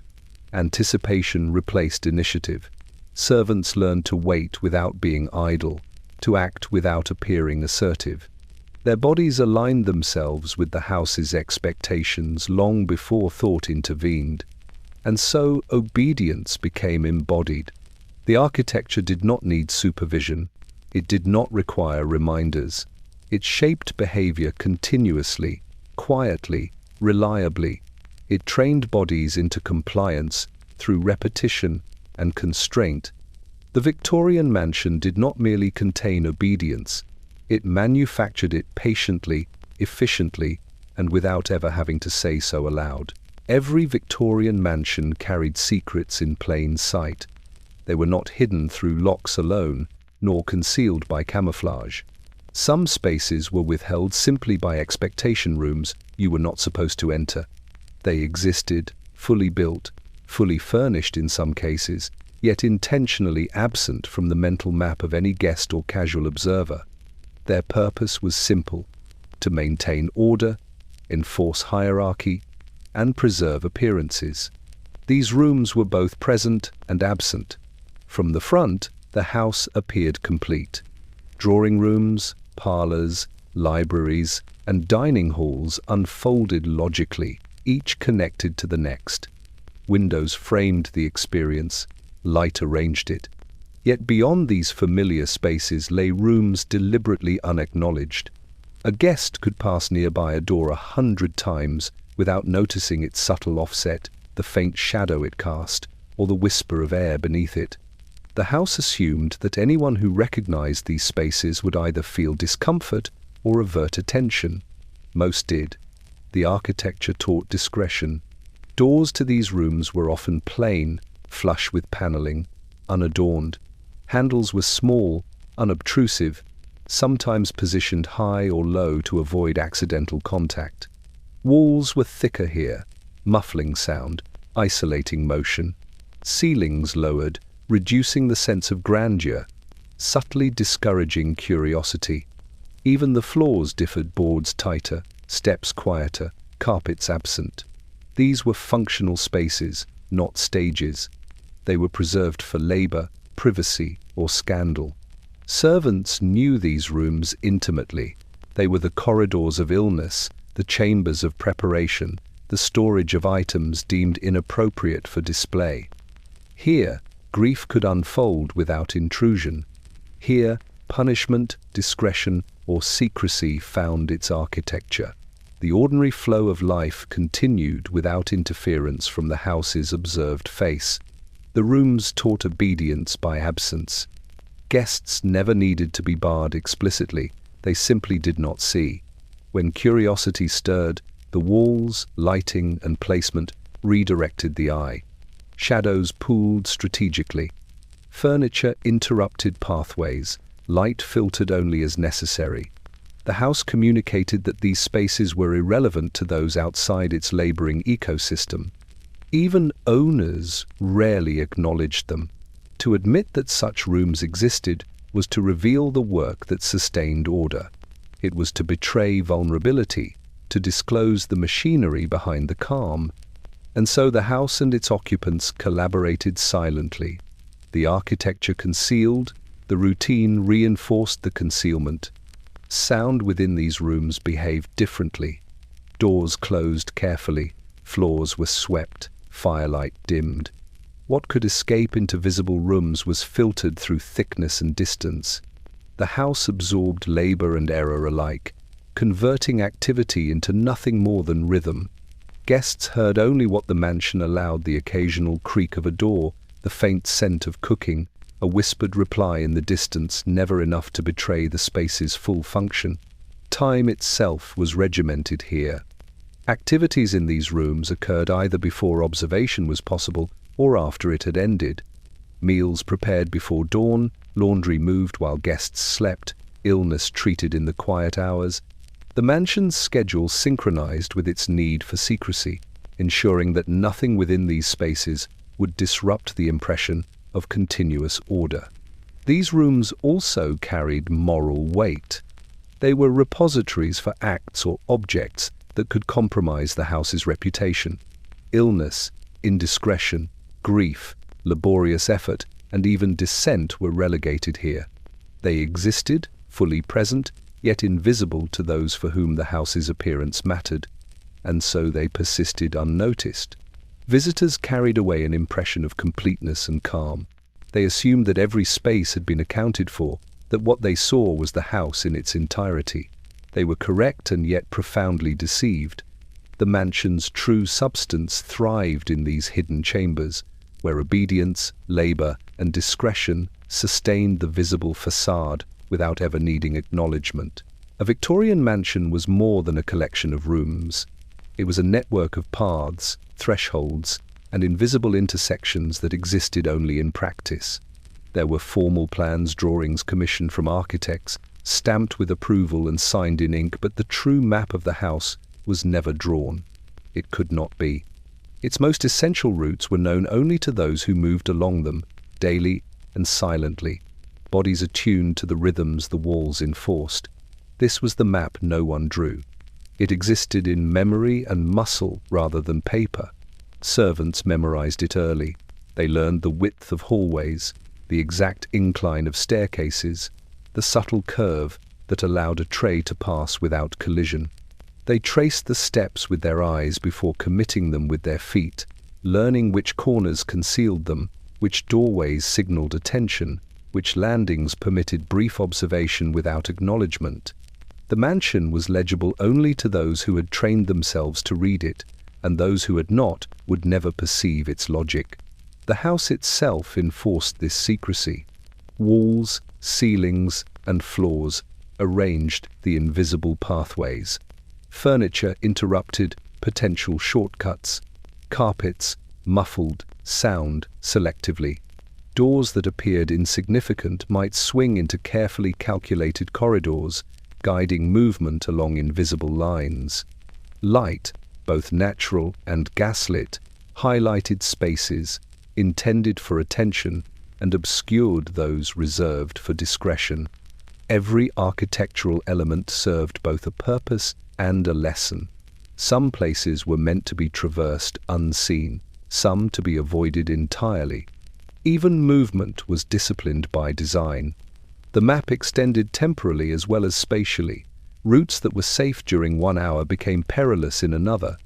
The arrival of breakfast summoned bodies through service corridors.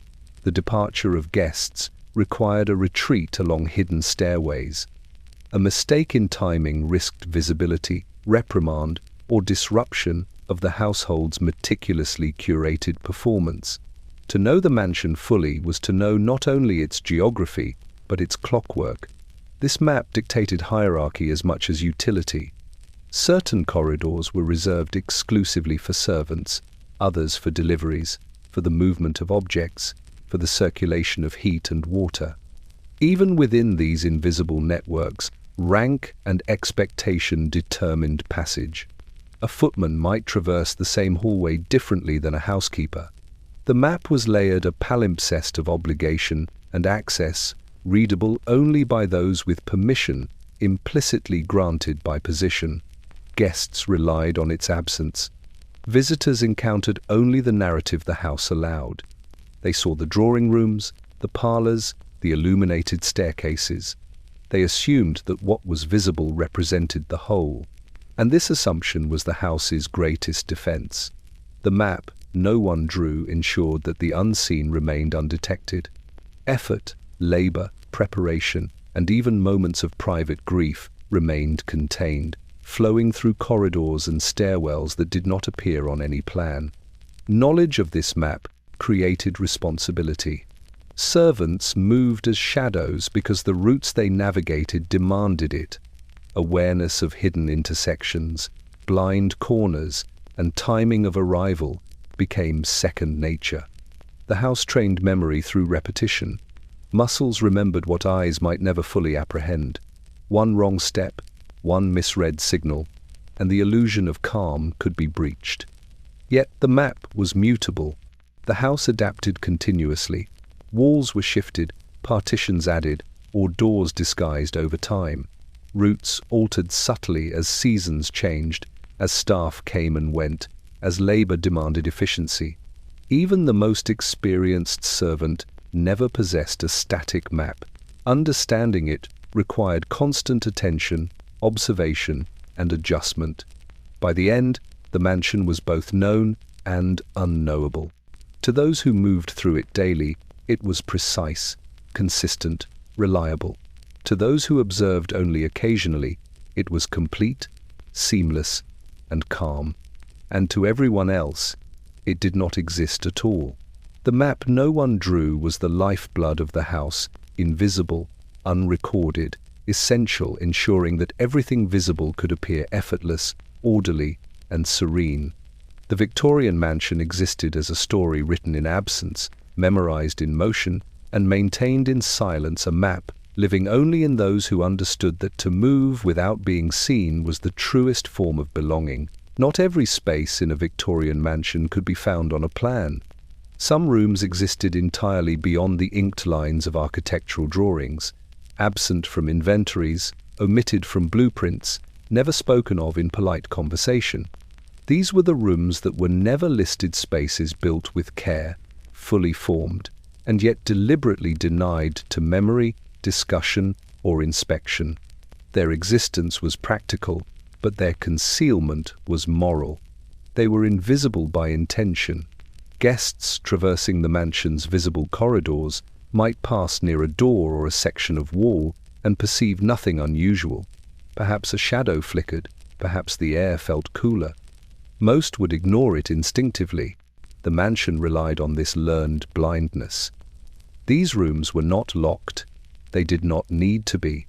Social expectation, habit, and the house's design ensured they would remain unnoticed. Servants, however, navigated them daily. These rooms were reservoirs of labor. Linen folded, coal stored, meals prepared. Spaces for cleaning, repair, and preparation that were essential to the mansion's presentation, yet entirely absent from the public narrative. The rooms taught lessons in discretion that utility, no matter how vital, must remain invisible. The house depended on this invisibility to maintain its illusion of effortless calm. Even the walls themselves conspired. The architecture guided the eye and the body. Corners softened angles, paneling disguised doors. Windows, when present, offered light only sufficient for work, never enough to draw attention from visible areas.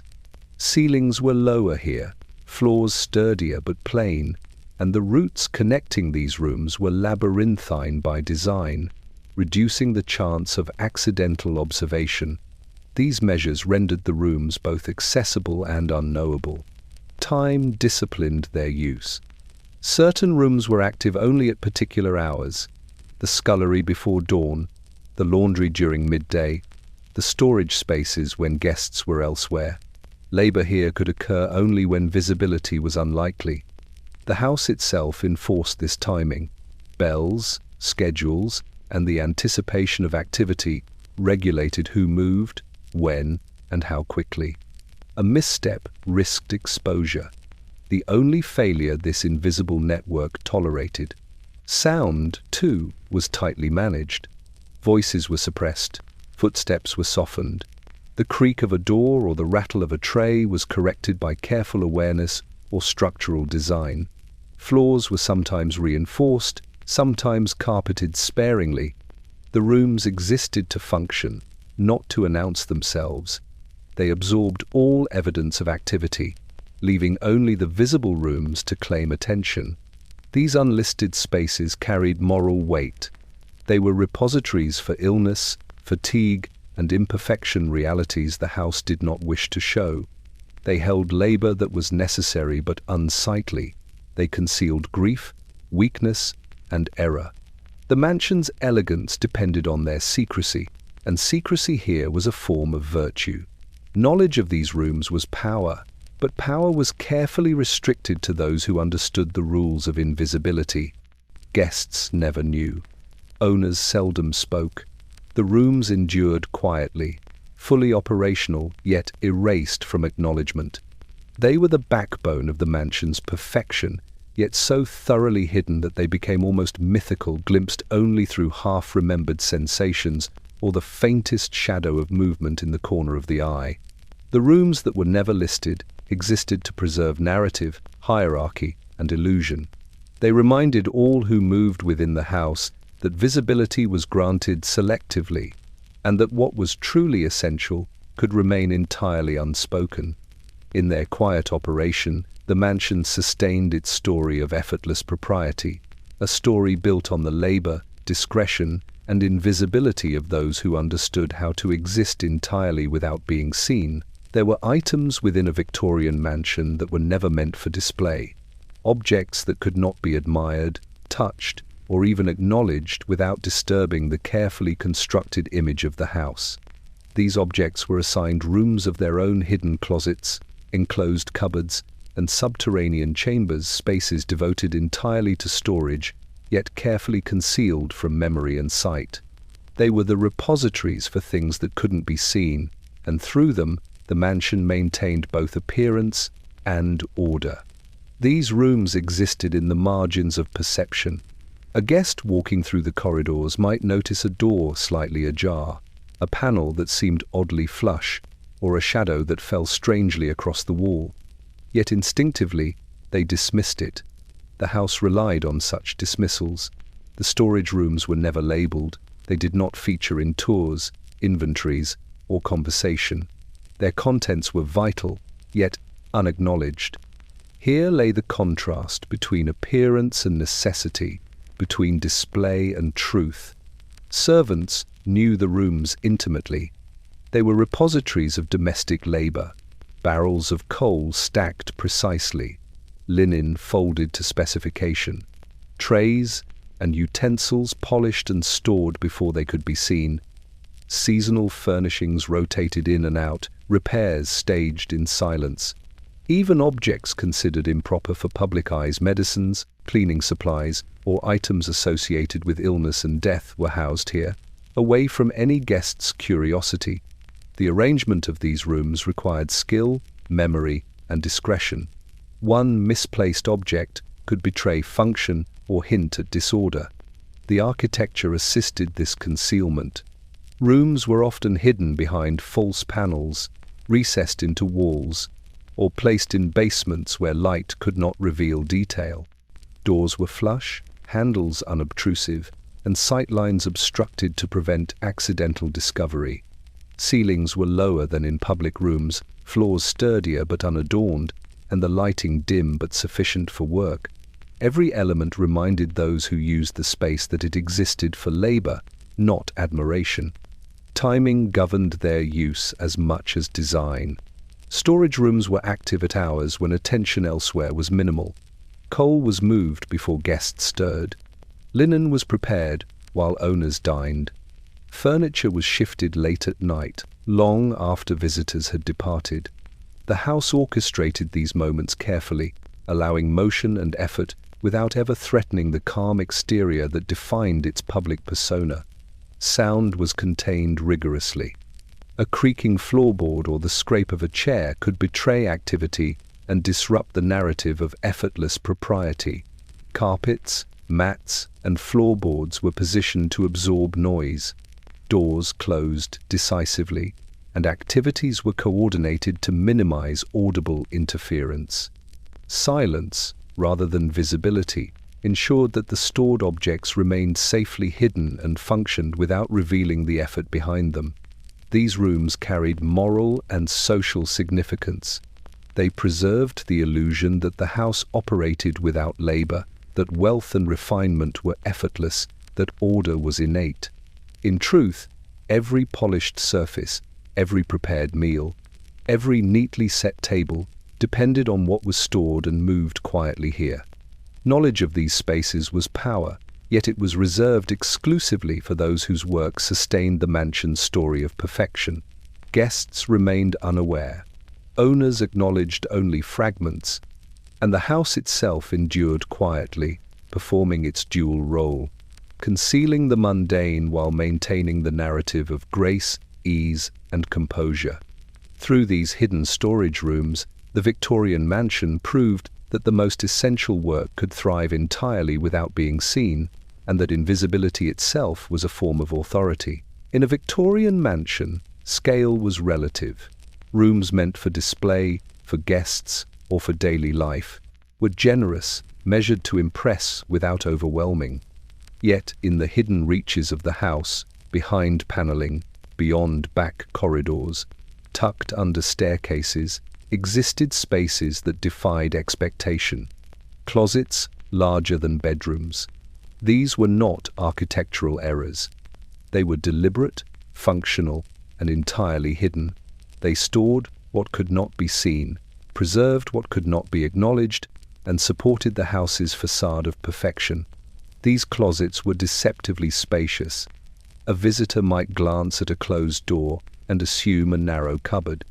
Inside, however, one could discover room enough to walk, to arrange, to manage labor on a scale equal to or exceeding the spaces the house displayed publicly. Shelves stretched along walls, stacking linens, clothing, tools, and vessels. Bins and chests lined the floors, each organized with meticulous care. Here, the machinery of the household, the effort necessary to maintain composure and elegance, was arranged in silence. They existed to absorb labor. The daily functions of a mansion required constant movement. Sheets were laundered, clothing repaired, linens pressed, shoes polished, and implements cleaned.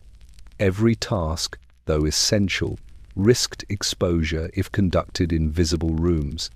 These closets provided the remedy: space large enough to perform tasks without observation, yet entirely invisible to those who mattered. Work could proceed uninterrupted without disrupting the illusion of effortless order elsewhere. Architecture ensured concealment. Closets of this scale were often hidden behind false panels, recessed into alcoves, or concealed beneath staircases. Lighting was minimal but sufficient enough to allow work, but not enough to draw attention from adjoining spaces. Doors were flush and unobtrusive, handles small, unadorned. From corridors or rooms above, nothing hinted at their presence. The mansion had trained every visitor to accept only what it allowed to be seen. These vast hidden spaces were completely excluded from expectation. Timing governed their use. Servants entered early in the morning, moved quietly through the hidden corridors, and performed tasks before daylight fully illuminated the visible rooms. Meals were prepared here before they were served. Clothing was arranged and repaired while owners dined elsewhere. These large closets allowed uninterrupted labor, synchronizing the unseen efforts of staff with the routines of the house's public life. Sound, always a threat, was carefully managed. Floorboards were reinforced or padded. Tools and trays were carried with attention. Voices were subdued, conversations whispered. Every creak, every footfall was anticipated and mitigated. Silence was part of the architecture. It was what allowed the closet to function invisibly. Without it, the illusion of calm might falter. The scale of these spaces carried moral significance. They absorbed disorder, fatigue, illness, and imperfection. A bed could be folded away, laundry stacked high, supplies stored out of sight. Objects that would otherwise betray effort or necessity were contained. The mansion's perfection depended upon these rooms, invisible, unrecorded, and yet indispensable. Guests never saw them. Owners acknowledged only their results. The house endured quietly, sustained by labor that existed entirely out of view. These closets, larger than some bedrooms, yet erased from memory, became the invisible backbone of propriety, proving that in a Victorian mansion, what was unseen was as vital as what was displayed. Through these vast hidden chambers, the mansion taught a silent lesson. The greater the invisibility, the more complete the illusion of effortless order. Even in the grandest Victorian mansions, illness existed quietly, insistently, and invisibly. Yet the house would not allow it to intrude upon the carefully staged performance of respectability. It was not merely hidden behind walls, it was redirected, relocated, and reframed. The sick room that wasn't a sick room exemplified this approach, a chamber fully equipped for care, yet deliberately denied recognition, placed in the mansion's anatomy where it could function without disturbing the narrative of composure. The room's location was telling. Hidden at the periphery of the house, often above service corridors, tucked into corners where the eye might drift but never settle, it was neither central nor ceremonious. From public rooms, it might be hinted at only by a narrow stair or a half-closed door. From outside, nothing suggested its existence.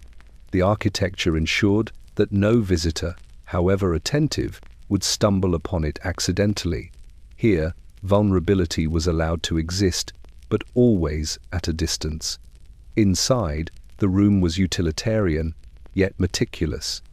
A bed rested in plain but careful order. Linens were folded, clean and unstained. Chairs and tables were positioned to permit work without obstruction. Light was sufficient to allow observation and treatment, but filtered through small windows or shaded lamps to prevent its visibility from adjoining spaces. Equipment for care basins, cloths, medicines was present, but discreetly arranged. Everything communicated functionality rather than spectacle. The room's design declared necessity while denying drama. Sound, again, was a concern. A cough, a groan, or the rustle of bedding could travel along floors and corridors, disrupting the illusion maintained elsewhere. The house mitigated this with thick walls, padded floors, and careful placement of doors. Even speech was disciplined. Nurses, servants, or family attending the room were trained to lower voices, speak only when necessary, and move with deliberate caution. Silence became an instrument of propriety, preserving the mansion's outward calm. Timing shaped its use. Sick rooms were active at hours when visibility was minimal. Illness was treated before guests rose, after visitors departed, or in the secluded portions of the house that remained almost entirely unknown. Nurses and attendants timed their interventions precisely, performing essential labor without introducing any trace of disruption. The mansion's internal schedule dictated both healthcare and invisibility. Hierarchy was reinforced here as much as anywhere else. The sick room was not a space for leisure, contemplation, or choice. Access was limited strictly to those whose duty demanded it. Servants, nurses, and the household physician moved within it according to expectation, learning the rhythms of illness and care without ever being acknowledged in visible spaces. Patients, too, were rendered passive observers, their presence carefully buffered from the eyes of outsiders. Even privacy was relative. While the room was isolated, it was never entirely separate. Staff could monitor the patient from hallways or small openings without entering the main space fully, ensuring vigilance without intrusion. Architecture mediated observation, care, and discretion simultaneously. The mansion's layout allowed illness to be managed completely without acknowledgement, as though the house itself absorbed the discomfort. The sick room that wasn't a sick room became a microcosm of the Victorian household. It demonstrated how the mansion accommodated reality while concealing it. Labor, vulnerability, and care existed here, fully operational, yet erased from memory. The house relied on it to preserve its narrative of effortless calm, beauty, and order elsewhere. Guests saw only what was meant to be seen. Illness occurred quietly, efficiently, and entirely out of view. In this way, the mansion performed its greatest deception, that life within it was continuous, serene, and unbroken, a feat made possible by the rooms the world was never meant to acknowledge. Even the youngest inhabitants of a Victorian mansion were subject to the architecture of concealment. Childhood was allowed, but only within limits. Nurseries existed as spaces both separate and observed, designed to protect children while simultaneously controlling their presence and behavior. They were places of apparent freedom, yet their boundaries were measured, their contents curated, and their access regulated. In these rooms, innocence was cultivated with as much care as discretion. The location of the nursery was never accidental. These rooms were placed at the rear of the house, often on upper floors, away from the public corridors and drawing rooms that received visitors. Windows were positioned to allow light without granting exposure to neighboring houses or the street. The staircases leading there were narrow and tucked into corners, guiding movement in a manner that discouraged casual observation.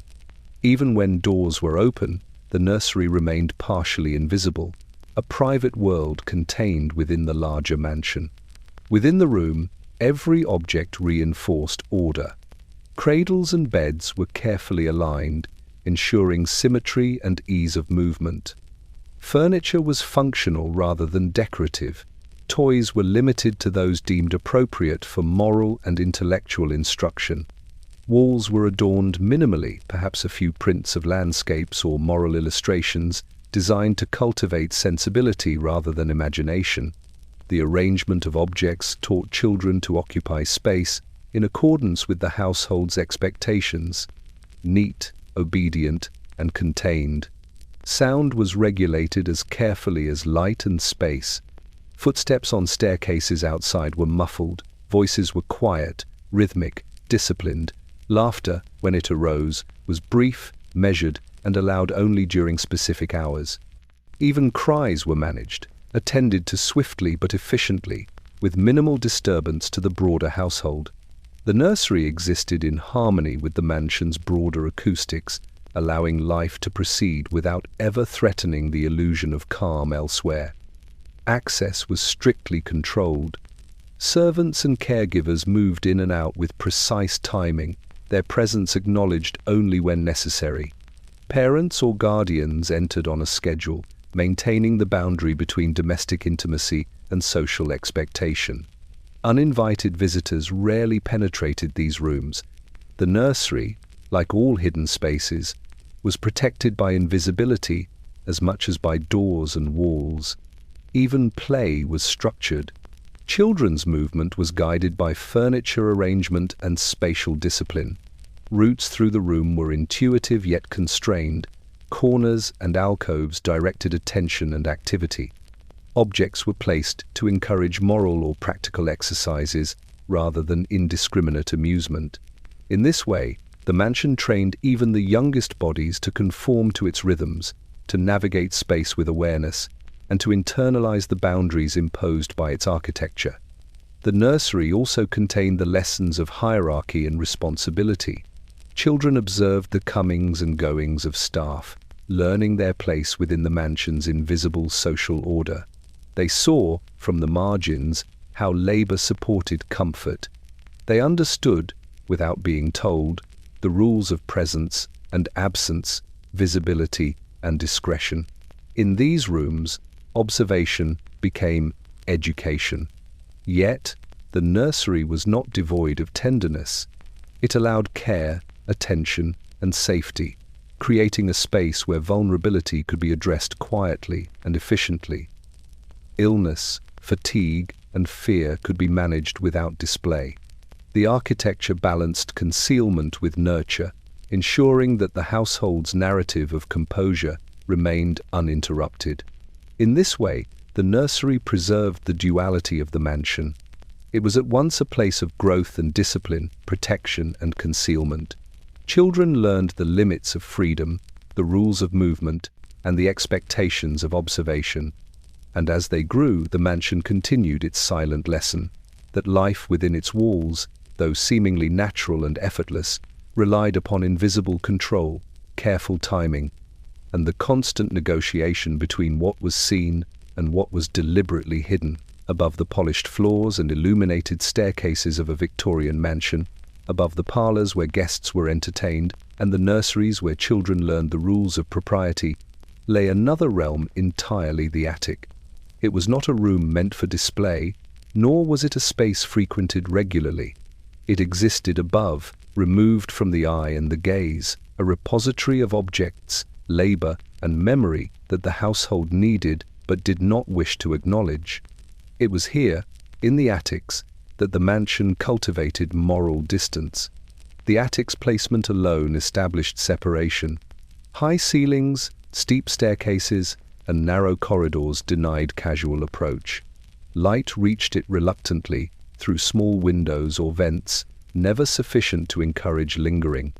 Those who ascended the stairs did so with purpose: to deposit goods, to retrieve supplies, or to manage objects too cumbersome or inconvenient for the visible rooms below. From below, the attic seemed peripheral, almost accidental, a roofed recess rather than an occupied space.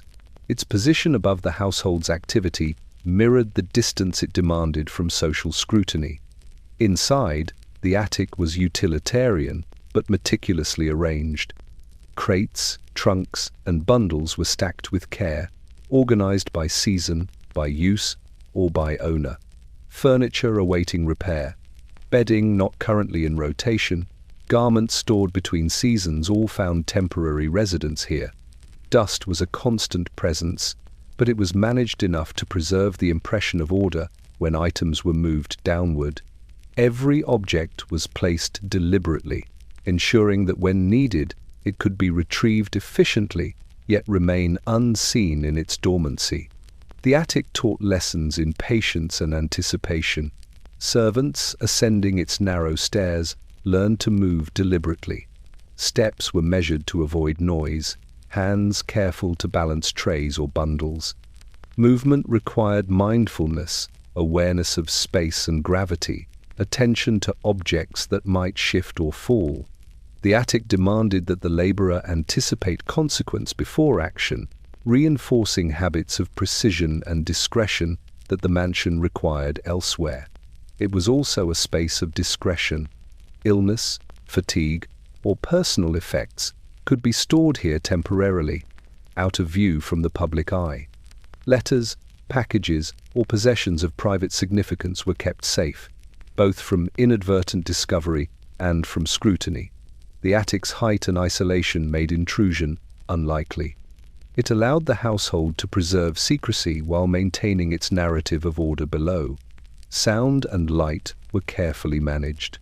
The attic's floors creaked selectively, alerting those below to movement, but muffling evidence of labor.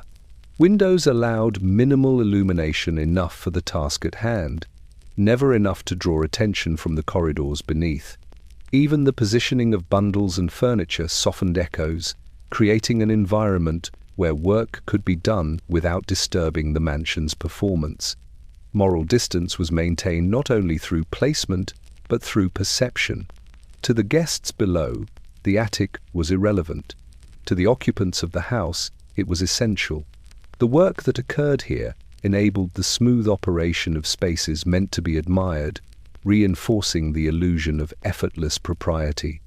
The distance between labor and display became a measure of virtue. The more removed the work, the more complete the impression of order. The attic also shaped hierarchy subtly. Those permitted here held responsibility. Those excluded learned their limits. The house reinforced its social order through access, training bodies to recognize boundaries and internalize the mansion's priorities. Observation and movement were intertwined. Those who understood the attic's rules maintained invisibility while ensuring function. And so the attic endured. It was at once repository, workshop, and sanctuary, maintaining the mansion's operational and moral equilibrium. Objects rested here in silence. Labor occurred here in quiet. The house, ever vigilant, relied upon the attic to sustain its illusion of perfection, preserving separation between what could be seen and what must remain invisible. In its isolation, the attic embodied the Victorian understanding that order depended on distance, moral, spatial, and perceptual, and that the house itself was the arbiter of that distance. Beneath the polished floors, the glittering parlors, and the stately staircases of a Victorian mansion lay another realm entirely, the basement. It was a world apart, shadowed, utilitarian, and removed from scrutiny. While upstairs was visible, curated, and performed for guests, the basement existed to contain labor, preserve function, and absorb effort. It was the foundation not only of the house but of its carefully constructed respectability. The basement's placement was deliberate. Built partially or entirely below ground, it was accessible only by narrow staircases or concealed corridors. Windows, when they existed, were small, set high, and often barred. Light entered sparingly, filtered through glass that distorted rather than illuminated. From above, the basement was nearly invisible. From within, it was a world of low ceilings, damp walls, and quiet corners. Its position beneath the public rooms underscored the house's moral and social hierarchy. What occurred here mattered, yet it must never be acknowledged. Function dictated design. Rooms were divided according to utility. Pantries held provisions for meals to come. Wine cellars stored bottles for celebrations that might never reveal their source. Coal bunkers waited silently to feed the fires above. Washrooms, laundries, and workspaces were arranged to maximize efficiency, with circulation patterns that allowed movement without obstruction. Every layout was optimized for labor, not display. The basement's design demanded obedience, and facilitated invisibility. Sound was the greatest challenge. Voices, footsteps, and the clatter of trays or tools threatened the calm above. Floors were reinforced, walls thickened, and doors fitted to minimize creak. Work here required both strength and discretion. A misplaced step or dropped object risked exposure, breaking the illusion that the house functioned effortlessly. Silence, in the basement, was not simply courteous, it was essential. The basement maintained hierarchy. Only those with explicit roles traversed these spaces regularly. Servants moved through them instinctively, bodies attuned to corridors, turns, and thresholds. Misplacement of labor or position risked correction not always by human authority, but by the architecture itself. Narrow passages, abrupt corners, and low ceilings trained the body to comply, to anticipate, and to remain unobtrusive. Illness and fatigue were managed here. Patients or injured staff could be isolated, cared for quietly, and returned to work without intrusion into the mansion's public spaces. Supplies for such care were stored discreetly. The basement allowed life to continue uninterrupted, containing not only objects and labor, but also vulnerability. In doing so, it reinforced the illusion of a household operating seamlessly, free from the stains of effort, error, or human frailty. The basement absorbed the house's weight metaphorically as well as physically. Trash, laundry, coal, water, and other necessities flowed downward into its depths, vanishing from sight. Labor was concentrated here so that the mansion above could perform ease. Every task, every object, every movement was designed to be invisible, yet the basement ensured that it was also accessible, orderly, and reliable. Even power and hierarchy were reinforced architecturally. Servants ascending from the basement moved into the mansion's visible areas with implicit knowledge of their place. They understood which routes were sanctioned, which moments allowed brief visibility, and which corridors required absolute discretion. The basement trained bodies to move predictably, silently, and efficiently, reinforcing the social structure without the need for reprimand. And so the basement endured. It was a space of labor, secrecy, and preparation, foundational in every sense. The mansion's elegance, calm, and effortless composure depended entirely on what it contained, unseen, unacknowledged, yet indispensable. Here, below respectability itself, the house maintained its most essential truth, that what supports life is rarely permitted to be seen, and that invisibility is the quietest measure of order.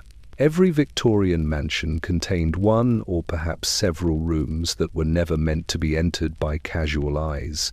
Their existence was acknowledged only in passing, hinted at by a handle that never turned, a panel that seemed slightly out of place, or a key long removed from circulation.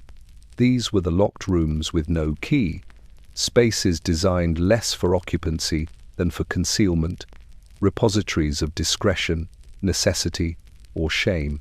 They were the most absolute statements of authority a house could make. Some spaces were not for negotiation, not for curiosity, and certainly not for observation. The locked room's position was deliberate. It might lie behind a false panel in a corridor otherwise devoted to service, concealed at the end of a narrow staircase, or buried within the recesses of the attic or basement.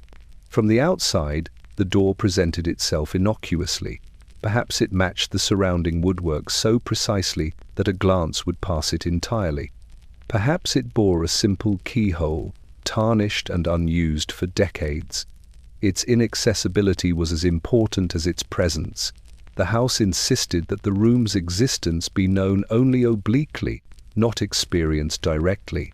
Objects within were rarely remarkable, yet profoundly significant. Chests, trunks, and shelves stored what could not be seen elsewhere. Documents, valuables, clothing, medicines, and even objects of scandal or guilt. Illness or injury, when particularly sensitive, might be tended here. Servants who entered understood the weight of responsibility. One mistake, one misstep, could compromise the careful equilibrium maintained throughout the house. The room's contents were necessary, but the act of accessing them was restricted to those who understood obedience perfectly. The architecture itself enforced secrecy. Walls were thick, ceilings low, and corridors winding. Even the approach was designed to limit exposure. A servant ascending from a hidden staircase might pause in an alcove before reaching the door, checking first that no one above or below could witness movement. Floors were often reinforced or padded to soften the sound of footsteps. Doors closed with deliberate firmness, leaving no gap through which inadvertent observation could occur. The house itself corrected behavior, quietly reminding those who entered that the room belonged entirely to it. Time governed access as strictly as the architecture. Tasks within the locked room occurred during hours of minimal visibility. Early morning, when the mansion slept above, or late evening, when the public spaces were vacated, were the only acceptable windows. Even those authorized to enter timed their movements with precision. Too early, and labor or function might be interrupted. Too late, and attention could wander toward exposure. The house imposed a rhythm upon the work it demanded, integrating secrecy with necessity. Sound was a persistent concern. Every movement produced potential risk. The rustle of cloth, the scrape of a chest, the quiet exhalation of labor. Floorboards creaked unpredictably. Doors clicked. The house demanded vigilance, attention, and restraint. Silence was not an absence but a tool, preserving the room's integrity while maintaining the illusion of calm above. Moral and social weight was concentrated here. The locked room with no key held what the mansion could not display: vulnerability, labor, error, and discretion. Its existence reinforced hierarchy. Some could enter, many could not. Some knew its function, most only assumed. Knowledge of the room conferred responsibility, but never power. It disciplined, instructed, and ensured the continuity of the household's carefully curated narrative. Ultimately, the room endured invisibly. Guests never saw it. Owners rarely acknowledged it. Servants entered only when required, obeying the rhythms of the house. And through it all, the mansion maintained its performance, seamless, composed, and serene, sustained by a space that existed fully and completely, yet remained entirely inaccessible. The locked room with no key proved, more than any visible room, that the house could dictate behavior and preserve order simply by denying access, insisting that some truths remain forever unseen. Even the most elegant Victorian mansion contained spaces that existed only to manage difficulty, temporary rooms, erected or repurposed to address the complications that the house could not allow to be visible. These were the rooms for permanent problems: illness, injury, fatigue, or objects deemed socially unacceptable. They were neither listed on inventories nor included in tours. They existed at the margins of perception, fully functional yet deliberately denied acknowledgement. Here, the mansion absorbed disorder without admitting its presence. These rooms were provisional by design. A guest passing through the corridors would perceive nothing unusual. Perhaps a panel seemed slightly misaligned, or a door closed more firmly than its neighbors, but the overall impression was of uniformity and calm. The rooms themselves, however, were arranged for temporary utility. Furniture shifted, beds or tables moved into place, lamps positioned for work, not display. They appeared only when needed, then returned to dormancy, leaving no trace of activity for casual eyes. Labor here was concentrated and discreet. Servants, nurses, or attendants entered these spaces with precision and purpose.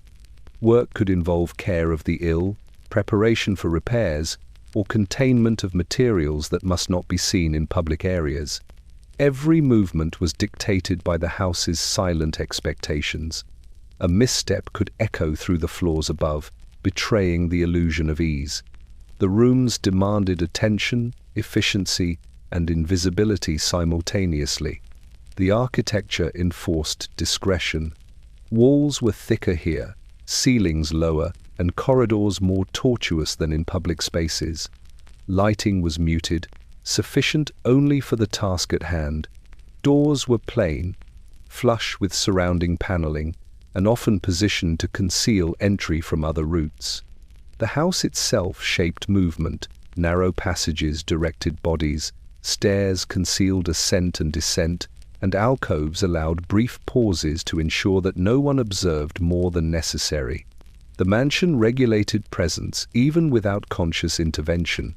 Time dictated access as carefully as design. Temporary rooms for permanent problems were activated according to need and opportunity. Illness might be treated in the early hours before guests rose, repairs performed during midday when public areas were occupied elsewhere, and sensitive objects relocated late at night when attention had waned. The house synchronized its hidden spaces with the rhythms of visible life, ensuring that necessary labor did not intrude upon appearances. Sound was as critical as sight. Even minimal noise threatened exposure. Footsteps, voices, the movement of furniture or trays all required control.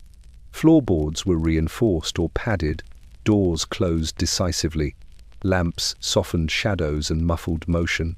Silence was not merely courteous, it was compulsory.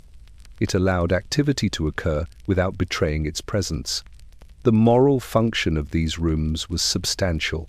They contained disorder, misfortune, and labor that might compromise the household's story of effortless elegance. Illness, fatigue, or injury could be managed quietly.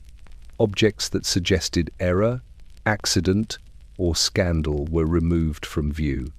The house protected its narrative of calm, dignity, and propriety by confining imperfection to spaces that appeared peripheral and temporary, yet which were indispensable. Ultimately, the mansion relied on these rooms to maintain its performance. Guests never noticed them. Owners acknowledged them only by results. Servants moved through them with practiced efficiency, and through these temporary chambers, the house preserved its central illusion, that life within its walls was uninterrupted, orderly, and unblemished. Here, temporary rooms sustained permanence, absorbing the burdens the visible house could not allow to exist, and ensuring that respectability remained undisturbed, flawless, and invisible. No mansion, however meticulously designed, could be entirely visible to every eye. Even the most disciplined architecture left spaces unobserved, corners unlit, thresholds untraversed. These were the house's blind spots, areas deliberately tolerated, often invisible, yet essential to its function. They were neither errors nor accidents. They were intentional voids, carefully positioned to absorb movement, sound, and consequence without compromising the facade of control above. Blind spots existed at the margins of expectation. Guests moved through the mansion along paths carefully dictated by architecture and etiquette. Sightlines were planned to impress, to reassure, to narrate calm and composure. But between these pathways lay gaps, intersections, alcoves, shadows, and recesses where movement could occur unnoticed. These were the spaces the house relied upon, the regions in which labor could proceed, misfortune could unfold, and imperfection could be absorbed. Servants navigated these areas instinctively. They understood the invisible map that connected corridors, staircases, and rooms, including those that appeared to serve no function at all. Blind spots offered momentary respite, a chance to pause, adjust, or redirect movement without revealing presence. They allowed observation without intrusion. A glance around a corner, a pause behind a screen, or a moment spent in shadow could prevent missteps from reaching the visible spaces above. The mansion taught these lessons in repetition, through consequence rather than instruction. The blind spots were functional as well as protective. They accommodated labor that could not be performed openly, shifting furniture, repairing garments, tending fires, or attending to the ill. These spaces permitted the quiet management of human effort that, if exposed, would disrupt the narrative of effortless order. The architecture ensured that sound, light, and motion remained controlled. Even the placement of floorboards, panels, and staircases contributed, absorbing noise and obscuring movement. Light and shadow played essential roles. Gaslight and daylight were carefully modulated so that blind spots remained visually ambiguous. Shadows softened corners and created pockets of concealment. Windows were often absent or high-set, filtering illumination to allow function without visibility. The mansion choreographed the interplay of light and dark to maintain both efficiency and discretion. Blind spots also reinforced social hierarchy. Access was limited to those who understood their function. Servants, caretakers, or occasionally family members trained in discretion. Knowledge of these areas carried responsibility rather than privilege. Misuse, moving through a space at the wrong time, revealing its purpose, or drawing attention to its existence, threatened both the labor and the illusion it protected. The house disciplined without force, relying on habit, expectation, and architectural subtlety. Even time was implicated in their design. Blind spots were active during hours when visibility elsewhere was high or low. Labor was performed before dawn, after dusk, or in moments when attention wandered. The house synchronized these spaces with the routines of its occupants, ensuring that effort remained unseen, even as it sustained the visible order. Ultimately, the blind spots allowed the mansion to perform its greatest trick, appearing seamless while absorbing the complexity of life within. Guests experienced calm, cohesion, and composure. They assumed continuity where there was careful orchestration. They never recognized the labor, anticipation, or oversight conducted in the shadows.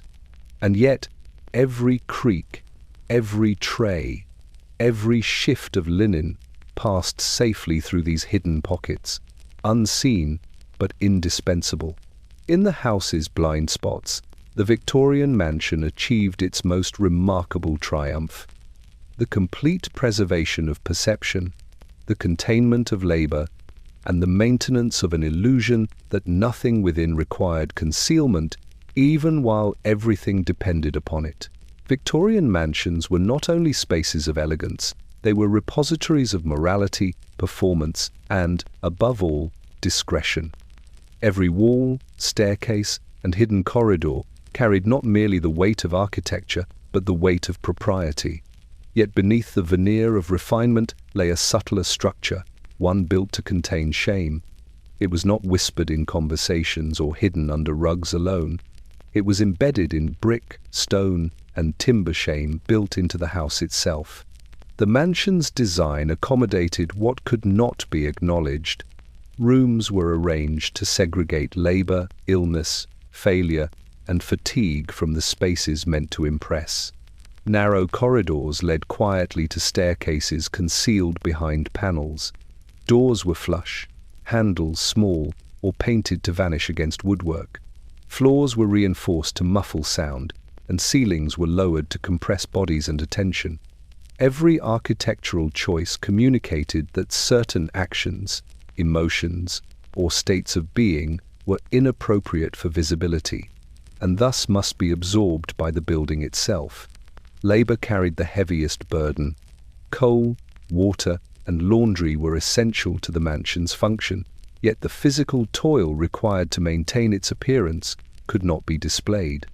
Servants moved ceaselessly through hidden corridors, narrow staircases, and service passages, their presence carefully calibrated to vanish in both sound and sight. Each effort, from polishing brass to tending fires, was an act of shame disguised as duty, the acknowledgement of necessity that the mansion could not admit publicly. Even illness and misfortune were managed architecturally. A patient or injured servant could be moved into rooms tucked above or below, beyond sight, into attics, basements, or concealed chambers. Their suffering was neither denied nor ignored, but it was physically and morally separated from the spaces that represented propriety. Guests might glimpse a faint light, perhaps hear muffled movement, but the impression of calm remained intact. The house absorbed consequences, so that the visible world could maintain the appearance of effortless perfection. Objects, too, bore the weight of discretion. Clothing soiled or torn, tools for repair, medicines, and even personal belongings were stored in hidden cupboards and closets larger than some bedrooms. Their existence was essential, yet acknowledgement of them was forbidden. The house taught those who entered these spaces to manage not only the items, but also their awareness of moral hierarchy. Some knowledge was necessary, but recognition of it would be improper. Shame became spatially embodied. Narrow corridors compressed bodies and attention. Hidden staircases bent the spine and restrained gestures. Low ceilings reminded one of limitations, both physical and social. Even the simplest of actions, lifting a tray, shifting linen, adjusting a curtain, became acts of disciplined invisibility. The architecture trained habit to work efficiently, silently, and without leaving evidence of imperfection. Time reinforced moral distance. Tasks associated with shame, labor, care, or management of errors occurred at hours designed to minimize visibility. Before dawn, after dusk, or when guests were occupied elsewhere. The house choreographed effort into patterns that preserved calm while allowing necessity to persist.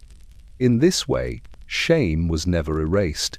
It was relocated, contained, and managed without confrontation. Through brick, timber, and stone, the mansion taught an essential lesson. Perfection required concealment. Every hidden room, every narrow passage, every muffled floorboard functioned to protect the narrative of propriety.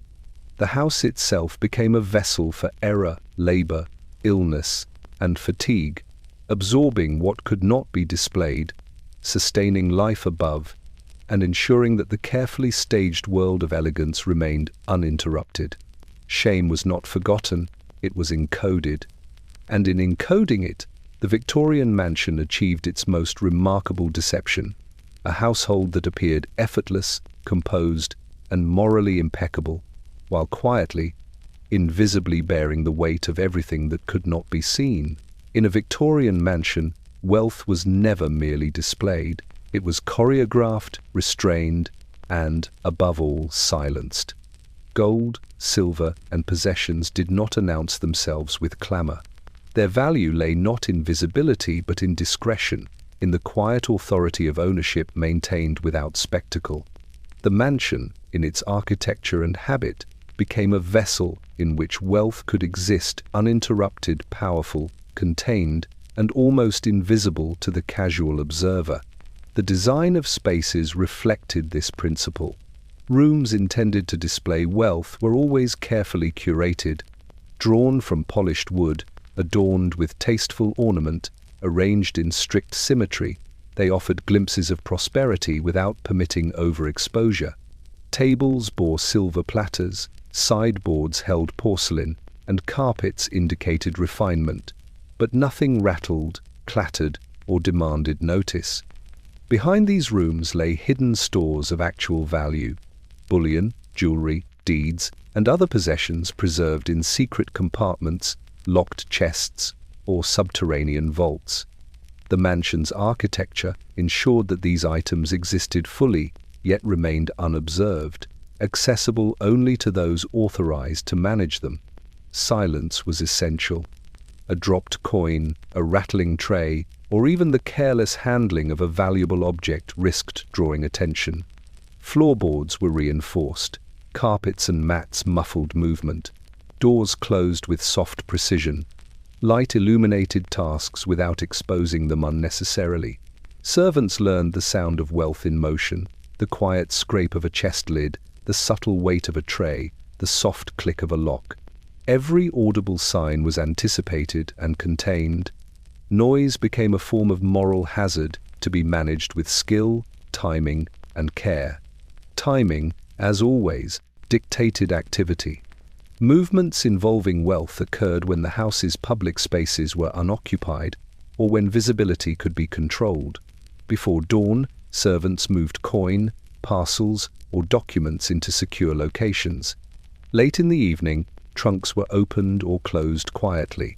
Deliveries arrived at precise intervals, attended by those trained in discretion. The mansion's internal schedule ensured that every movement of wealth remained invisible, maintaining both security and the impression of effortless abundance. Even light played a role in silence.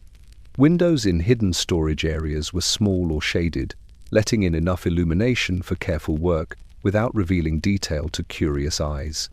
Gaslight flickered softly where necessary, highlighting hands and surfaces while leaving shadows to obscure the broader space. Objects remained legible only to those who needed to see them and invisible to all others. The moral weight of silence was deliberate. Wealth, like labor and propriety, was a force that could disrupt appearances if improperly revealed. Its management required obedience, skill, and discretion. Those who handled money, jewelry, or documents became intermediaries between visibility and concealment, ensuring that the household's image remained unbroken. Knowledge of hidden value conferred responsibility, not privilege. Exposure was forbidden. Even the household's most esteemed guests were unaware. They might admire the shine of silver, the gleam of polished wood, or the arrangement of costly fabrics. Yet the actual accumulation of value, the precise objects and their quantities, remained entirely hidden. The mansion allowed them to perceive wealth without allowing them to comprehend its full extent. The effect was subtle: abundance without ostentation, authority without disruption. Through silence, the house preserved its power. Objects of worth moved and rested unseen, labor occurred without interruption, and the household maintained the illusion that wealth existed effortlessly. The mansion's quiet authority was reinforced by every hidden room, every muffled floorboard, every shadowed corridor. Here, the Victorian mansion taught the most essential lesson of all. True wealth does not need to proclaim itself. It needs only to be contained, silent, and wholly under control. In a Victorian mansion, reputation was not merely spoken of or upheld by etiquette. It was built into the very structure of the house, embedded in brick, timber, and plaster, expressed through proportion, light, and concealment. Architecture became a language of character, silently instructing visitors and inhabitants alike on what was acceptable, what was visible, and what was morally contained. Every room, corridor, and hidden passage reinforced the household's social narrative, ensuring that the outward performance of propriety matched the inner reality only where the house allowed. The facade spoke first. From the street, the mansion appeared complete, disciplined, and self-contained. Windows were placed to catch light and suggest transparency, yet only at angles that maintained secrecy. The symmetry of doors and columns implied moral balance as well as aesthetic order. Stone and brick communicated permanence. Ironwork suggested authority. Even casual observers sensed the mansion's stability and virtue before passing through its threshold. In this way, reputation was literally built before entry, an architectural announcement that everyone observed but few understood. Inside, arrangement continued to instruct. Rooms were sequenced to display refinement, intelligence, and taste. Drawing rooms, libraries, and dining halls unfolded logically, directing attention and controlling experience. Guests moved from one space to the next, along routes that encouraged admiration without inquiry. Furniture placement, lighting, and sightlines dictated posture, conversation, and awareness, shaping behavior as carefully as any social code. The house taught decorum by spatial design. Those who followed its guidance learned how to appear civil, cultured, and composed. Hidden spaces reinforced this lesson. Closets, attics, basements, and service corridors allowed labor, error, and imperfection to exist entirely out of sight. In these areas, servants moved constantly, performing the work that maintained appearances, while their presence was largely invisible. Illness, fatigue, and minor mishaps were confined to chambers deliberately concealed. The mansion's architecture ensured that the visible world remained impeccable, preserving reputation by controlling what could be perceived. Sound, movement, and timing were part of the instruction. Footsteps were softened, doors closed quietly, and chores performed according to a carefully orchestrated schedule. Labor occurred when the mansion's public spaces were least occupied, preventing evidence of effort from disrupting the facade. The house's design dictated rhythm and behavior, ensuring that both servants and residents participated in a continuous, subtle performance of order. Even material choices contributed to reputation. Polished wood, heavy drapery, and ornate moldings projected refinement. Carpets muted noise while suggesting wealth. Lighting, both natural and gaslit, was used to highlight virtue without exposing flaw. Objects were arranged for impact and control, with no clutter, no evidence of disorder, no hint of labor behind the perfection. Every detail reinforced the narrative that the household existed effortlessly, composed, and morally intact. The mansion, therefore, was a teacher of virtue. It instructed all who entered on how to behave, what to notice, and what to ignore. Its design separated observation from knowledge, appearance from reality. Guests admired without questioning, servants labored without acknowledgement, and residents inhabited a world in which every misstep could be absorbed without compromising the performance above. Reputation was not only social, it was spatial. The house conveyed moral order through alignment, proportion, concealment, and light. Every corridor, room, and hidden passage was part of this language. Architecture dictated perception, shaping understanding even without explanation. The mansion ensured that virtue appeared effortless, and that the unseen work sustaining it remained entirely invisible. Through these measures, the Victorian mansion achieved its greatest triumph. It made morality tangible, enforceable, and entirely architectural. Reputation was no longer merely reputation. It was built into walls, ceilings, and floors, immutable, silent, and inescapable. In the vast corridors and curated parlors of a Victorian mansion, women moved as carefully as the architecture dictated.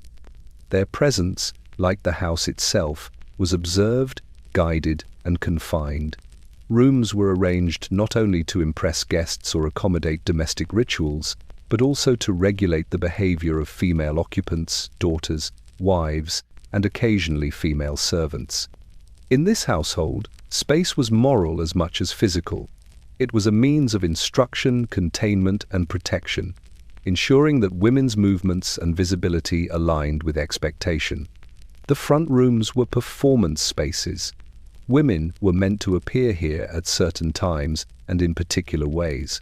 A drawing room demanded polished manners, measured gestures, and restrained conversation.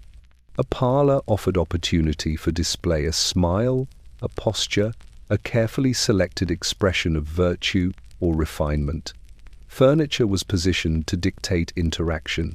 Chairs faced in certain directions, sofas aligned with sightlines, tables placed to control proximity.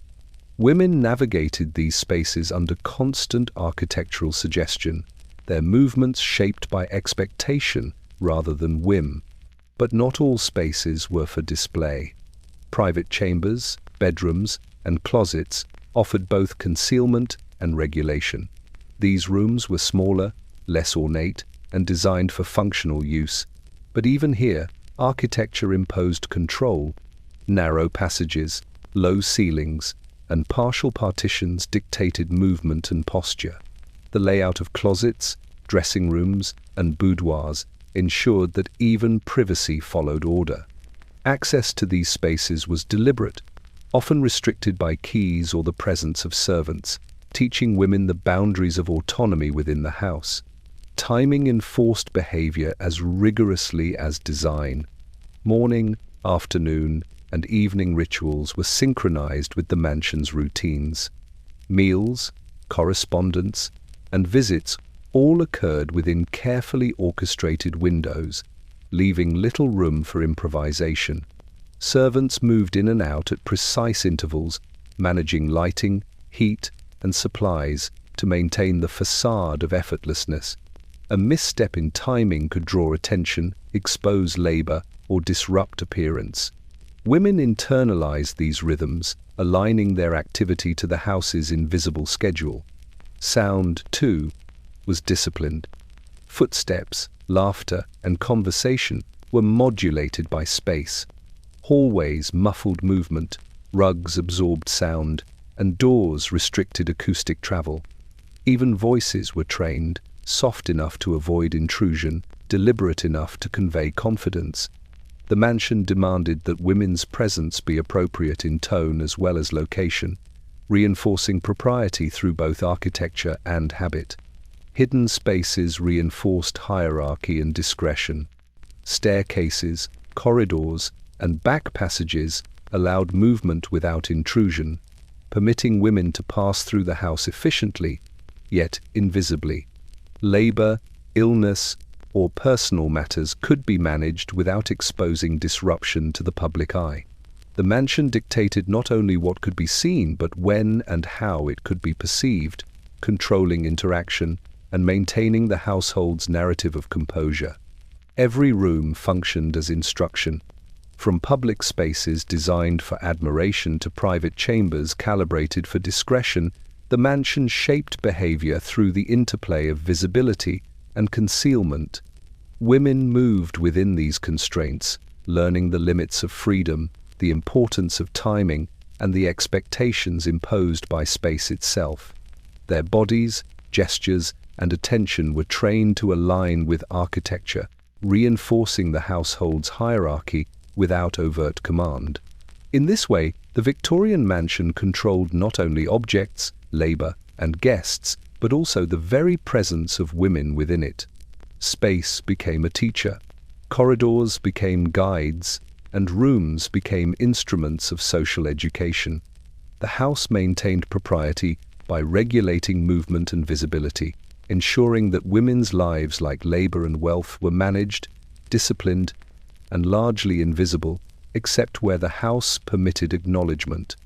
And through this architecture, the mansion preserved its narrative, that life within was serene, ordered, and morally intact, even as its deepest operations remained unseen. In a Victorian mansion, servants were more than individuals performing tasks. They were extensions of the house itself, woven into its architecture, rhythm, and function. Their movements, timing, and presence were as essential to the structure as walls, staircases, or corridors. In effect, they became structural elements, invisible supports of propriety, labor, and continuity, ensuring that the mansion could sustain the illusion of effortless perfection above. From the moment a servant crossed the threshold, their body became part of the building. Every step, pause, and gesture was guided by expectation and design. Narrow staircases dictated posture. Low ceilings enforced compactness. Long corridors demanded measured pace. Even the alignment of a tray or the placement of a hand on a doorknob was constrained by the mansion's logic. Movement was not free. It was choreographed, internalized, and repeated until instinct replaced thought. The servant's body became a tool of function, its discipline ensuring the smooth operation of spaces meant to be admired. Timing was as critical as position. The mansion existed in cycles: preparation before dawn, service during day, restoration after dusk. Servants moved through these cycles as if preordained, their labor synchronized with the needs of the household. Each action reinforced the narrative of calm and composure. Meals arrived precisely when expected, Fires burned steadily. Rooms appeared always attended yet never crowded by effort. Mistakes or delays were not simply errors. They threatened the integrity of the illusion. The house trained compliance through repetition and consequence, making servants both responsible for and subordinate to its performance. Sound and visibility were regulated with precision. Every footfall, every cough, every movement of a tray was managed to minimize intrusion. Floorboards were reinforced, carpets strategically placed, doors hung and closed carefully. Servants learned to make themselves acoustically neutral, moving in rhythm with the household's demands. Even when in view, they became part of the scenery, extensions of corridors, shadows cast by furniture, components of the performance, rather than independent actors. The mansion relied on this quiet obedience to preserve its appearance of seamless order. Access to space reinforced hierarchy. Servants' routes intersected with public rooms only at necessary points. Back staircases, service corridors, and hidden passages allowed labor to occur without disrupting the visual narrative. Knowledge of these routes was power tempered by responsibility. Only those who understood the mansion's rhythms could navigate it safely. One misstep could expose effort, disrupt propriety, or violate expectation. In this way, the house maintained control not just over objects and rooms, but over bodies. Even the handling of objects became structural. Trays, linens, coal, and dishes were not merely transported, they were choreographed through space. Their movement reinforced order, balancing the household's visual performance with the hidden labor that sustained it. Servants learned the weight of responsibility, not only of tasks themselves, but of the larger narrative they upheld. Each hand, foot, and eye became a support beam for propriety, each motion a silent reinforcement of hierarchy. In essence, the servants embodied the mansion's invisible architecture. They were the conduits of labor, the bearers of discretion, the silent mechanisms that preserved calm, beauty, and social order. Without them, walls might remain empty, floors polished but still lifeless, rooms prepared yet brittle in appearance. Their presence, disciplined and controlled, made the house perform effortlessly, sustaining illusion not through stone or timber alone, but through bodies trained to move, disappear, and support the mansion as if themselves were part of its structure. And so the Victorian mansion achieved its most subtle triumph.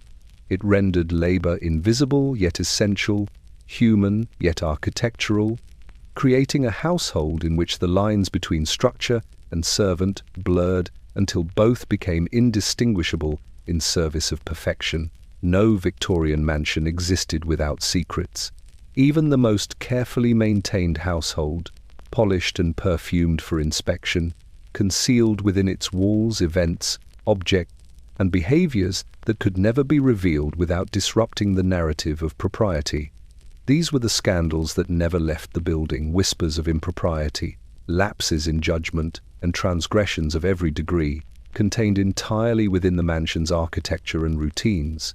They were absorbed by corridors, hidden rooms, and discreet labor, never permitted to breach the threshold of visibility. The mansion itself was the first guardian of discretion. Rooms were designed to channel sound away from public spaces. Thick walls, carpeted floors, and strategically placed furniture ensured that conversations, arguments, and missteps remained contained. Ceilings and doorways acted as filters, muffling the echoes of conflict and frustration. Even the layout of hallways and staircases dictated movement so that potentially compromising interactions occurred in spaces where they could not be observed. The architecture silently enforced containment, teaching both occupants and servants that some matters were not to escape the house. Servants became custodians of secrecy. They observed, managed, and, when necessary, intervened. A domestic quarrel, an illness, or the faint evidence of misbehavior could be absorbed into hidden corridors, attics, or basements. Servants carried knowledge of these events as part of their labor, balancing discretion with duty. They ensured that scandal remained spatially contained, moving bodies, objects, and attention to prevent exposure.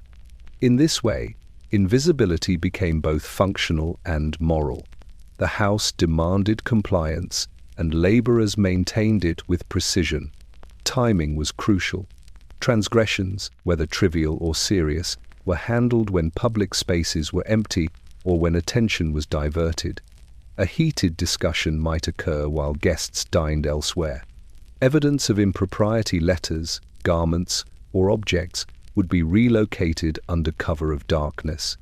Even minor infractions were addressed according to a schedule, preserving calm for those who required only the appearance of order. The mansion orchestrated the temporal dimension of secrecy as carefully as its spatial one. Light and shadow concealed as much as walls. Gaslight flickered in hallways to distract attention from what might otherwise reveal itself. Curtains, blinds, and partitions softened lines of sight. In attics and hidden chambers, small windows allowed labor to proceed without drawing notice. Shadows became allies, shaping perception and erasing evidence of actions the mansion could not allow to be recorded. The interplay of illumination and concealment transformed the building into a silent arbiter of propriety. Even objects bore responsibility. Furniture, trunks, and storage chests contained traces of scandal, hidden from view yet maintained for retrieval if necessary. Clothing, letters, and implements that could betray behavior were relocated, organized, and stored in rooms that existed outside the mental map of most occupants. In this way, the mansion itself became a vessel for oversight, regulating both material and human behavior. Scandals never needed to leave the house. They existed entirely within it, absorbed by architecture, labor, and discretion. Guests observed only the polished surfaces and composed interactions. Owners maintained their public persona. Servants enforced the rules silently. The mansion itself ensured that perception remained intact while reality, flawed, human, and occasionally transgressive, was quietly contained. In this manner, the Victorian mansion preserved its greatest illusion, that life within it was orderly, moral, and composed. Scandals, mistakes, and human error were present, inevitable even, but they were held entirely in the house's control. Invisible, essential, and unacknowledged, these contained transgressions ensured that propriety appeared effortless and that the house could continue to perform its role as a temple of respectability and authority. In a Victorian mansion, the legacy of wealth was rarely confined to the will or the ledger. It existed in objects, in rooms, and in knowledge accumulated carefully, organized meticulously, and often hidden entirely from public view. Inheritance was more than money. It was information, privilege, and power, preserved in the house itself. And this knowledge, like the household's wealth and labor, was subject to concealment, known only to those who were entrusted with it. The architecture itself safeguarded legacy. Rooms reserved for storage of valuables, jewelry, coins, deeds, and documents were positioned where visibility was unlikely. Hidden compartments within walls, locked chests, and secret panels held items that could compromise the household's authority if discovered. Even maps and plans of estates were often kept in these invisible chambers, accessible only to those who understood both the security of concealment and the timing of disclosure. The house ensured that inheritance existed fully, yet remained insulated from casual observation. Servants and stewards became intermediaries. Those who handled inheritances carried responsibility as well as discretion. They learned to move without drawing attention, to place objects with care, and to manage records so that evidence of wealth or lineage remained unseen.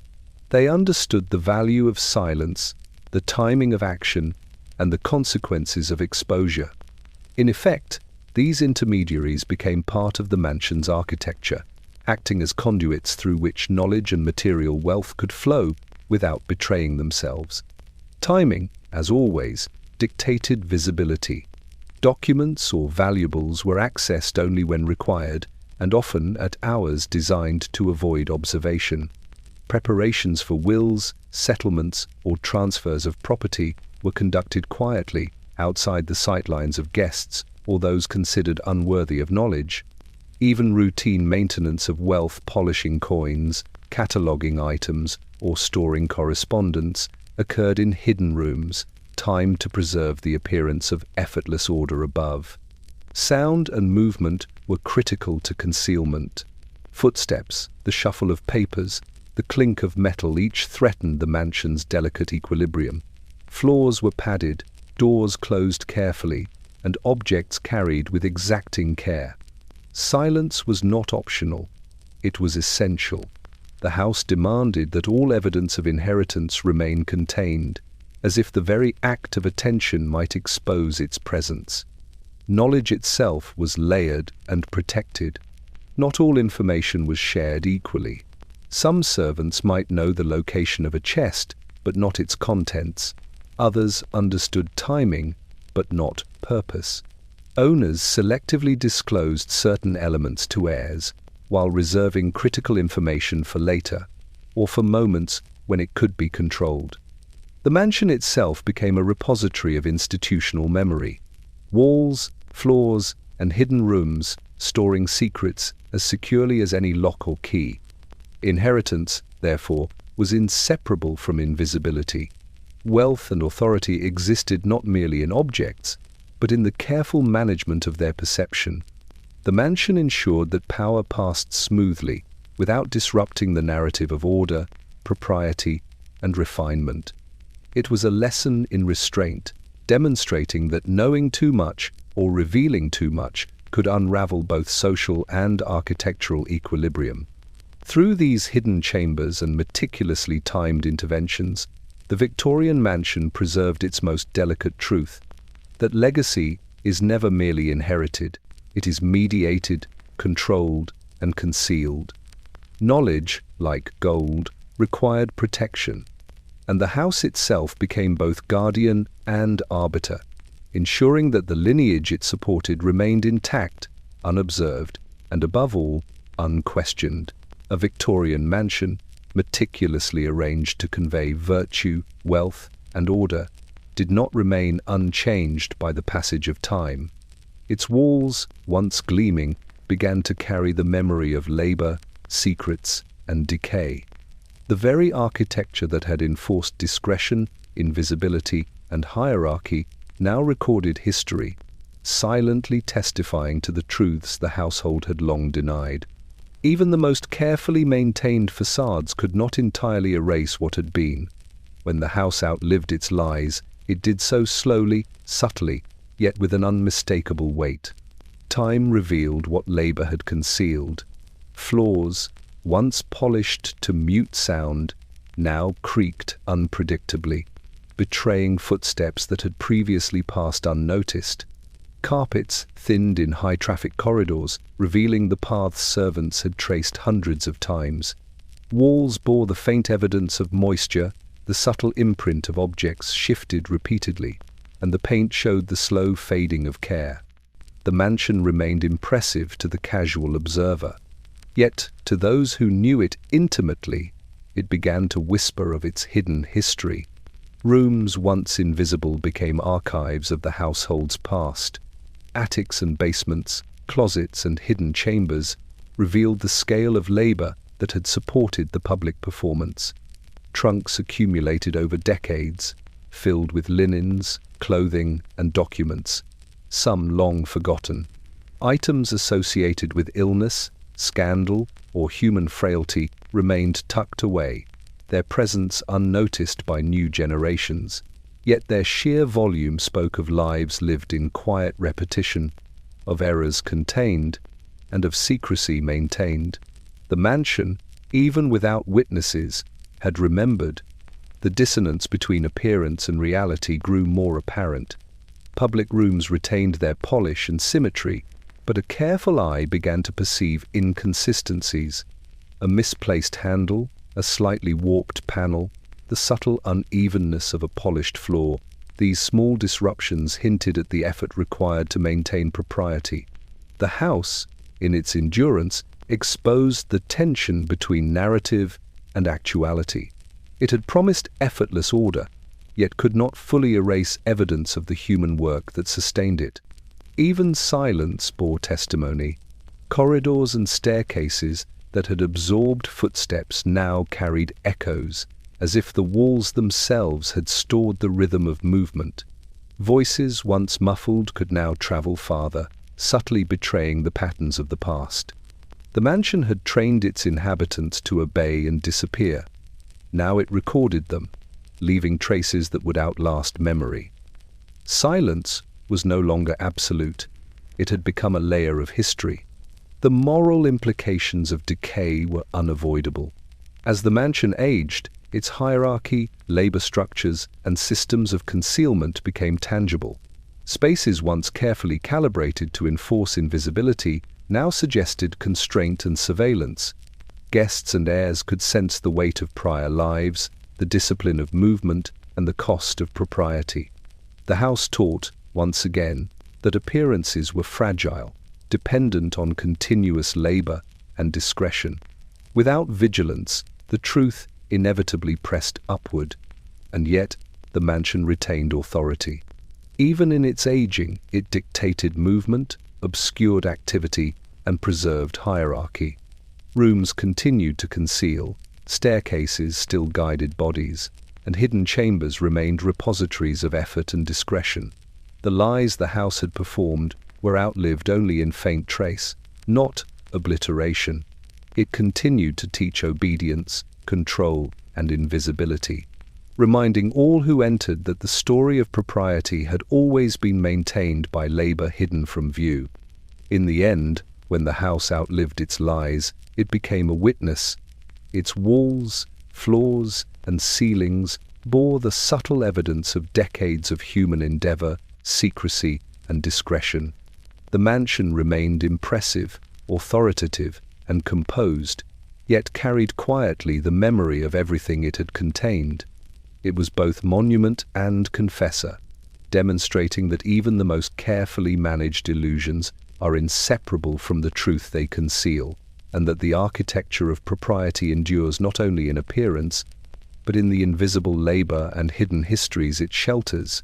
Long after the last candle burned low and the servants' footsteps fell silent, Victorian mansions persisted, not merely as structures of stone and timber, but as vessels of memory, discipline, and concealment.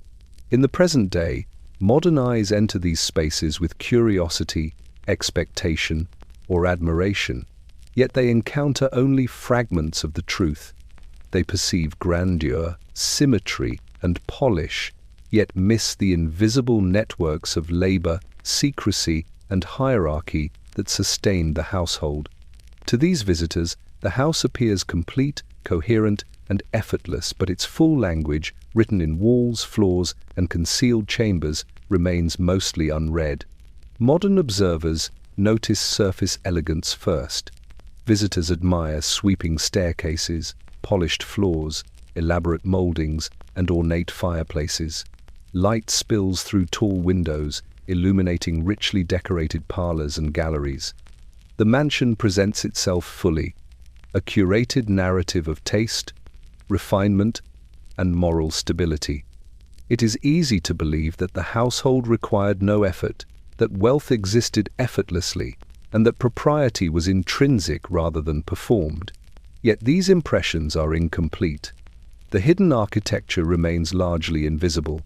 Corridors narrow to guide unseen movement, staircases twist to obscure labor, and doors conceal rooms that were never meant to be seen. Attics, basements, and closets, repositories of work, fatigue, illness, and discretion, remain unnoticed unless specifically sought. Even when discovered, their purpose is often misinterpreted. A trunk in a shadowed corner may seem merely forgotten, when in fact it was once a repository of essential labor, inheritance, or scandal. The mansion's networks of concealment continue to operate silently, shaping the impression of order even in the absence of inhabitants. Modern eyes rarely apprehend the rhythms embedded in the space. Servants once moved with precision, anticipating the needs of the household, controlling noise, and ensuring that labor never disrupted appearance. Rooms were active according to schedules, aligned with light and occupancy, and managed to prevent observation. Contemporary visitors, untrained in these rhythms, may only notice isolated details, a creak in a floorboard, a draft in a corridor, and interpret them as irregularities rather than evidence of intentional design. They experience only fragments of a system that once orchestrated human bodies, objects, and time with exacting control. The mansion teaches differently to those who are aware. For historians, architects, or curators, hidden chambers and misaligned panels reveal strategies of discretion. Attics and basements tell stories of labor, hierarchy, and concealed responsibility. Staircases indicate which movements were sanctioned and which were restricted. In these moments, the house instructs silently, revealing that its apparent calm was always maintained by labor, obedience, and secrecy, a narrative entirely absent from first impressions. Modern perception often conflates beauty with authenticity. Guests may admire furniture, art, and decorative finishes without understanding the effort, timing, and discipline required to sustain them. The mansion's facades, both external and internal, communicate authority, virtue, and refinement. Yet these impressions are sustained entirely by what remains unseen: the hidden work of servants, the controlled spaces for illness and labor, the temporary and secret rooms for misfortune or maintenance. Without recognition of these invisible layers, one cannot grasp the full moral and social architecture of the house. And yet, the mansion endures. Modern eyes may not read every corridor, panel, or attic, but the architecture continues to instruct and contain. Its hidden spaces, timing, and labor networks persist as they always have, shaping perception and behavior. Visitors leave impressed, believing in ease and order, unaware of the invisible mechanisms that support the impression.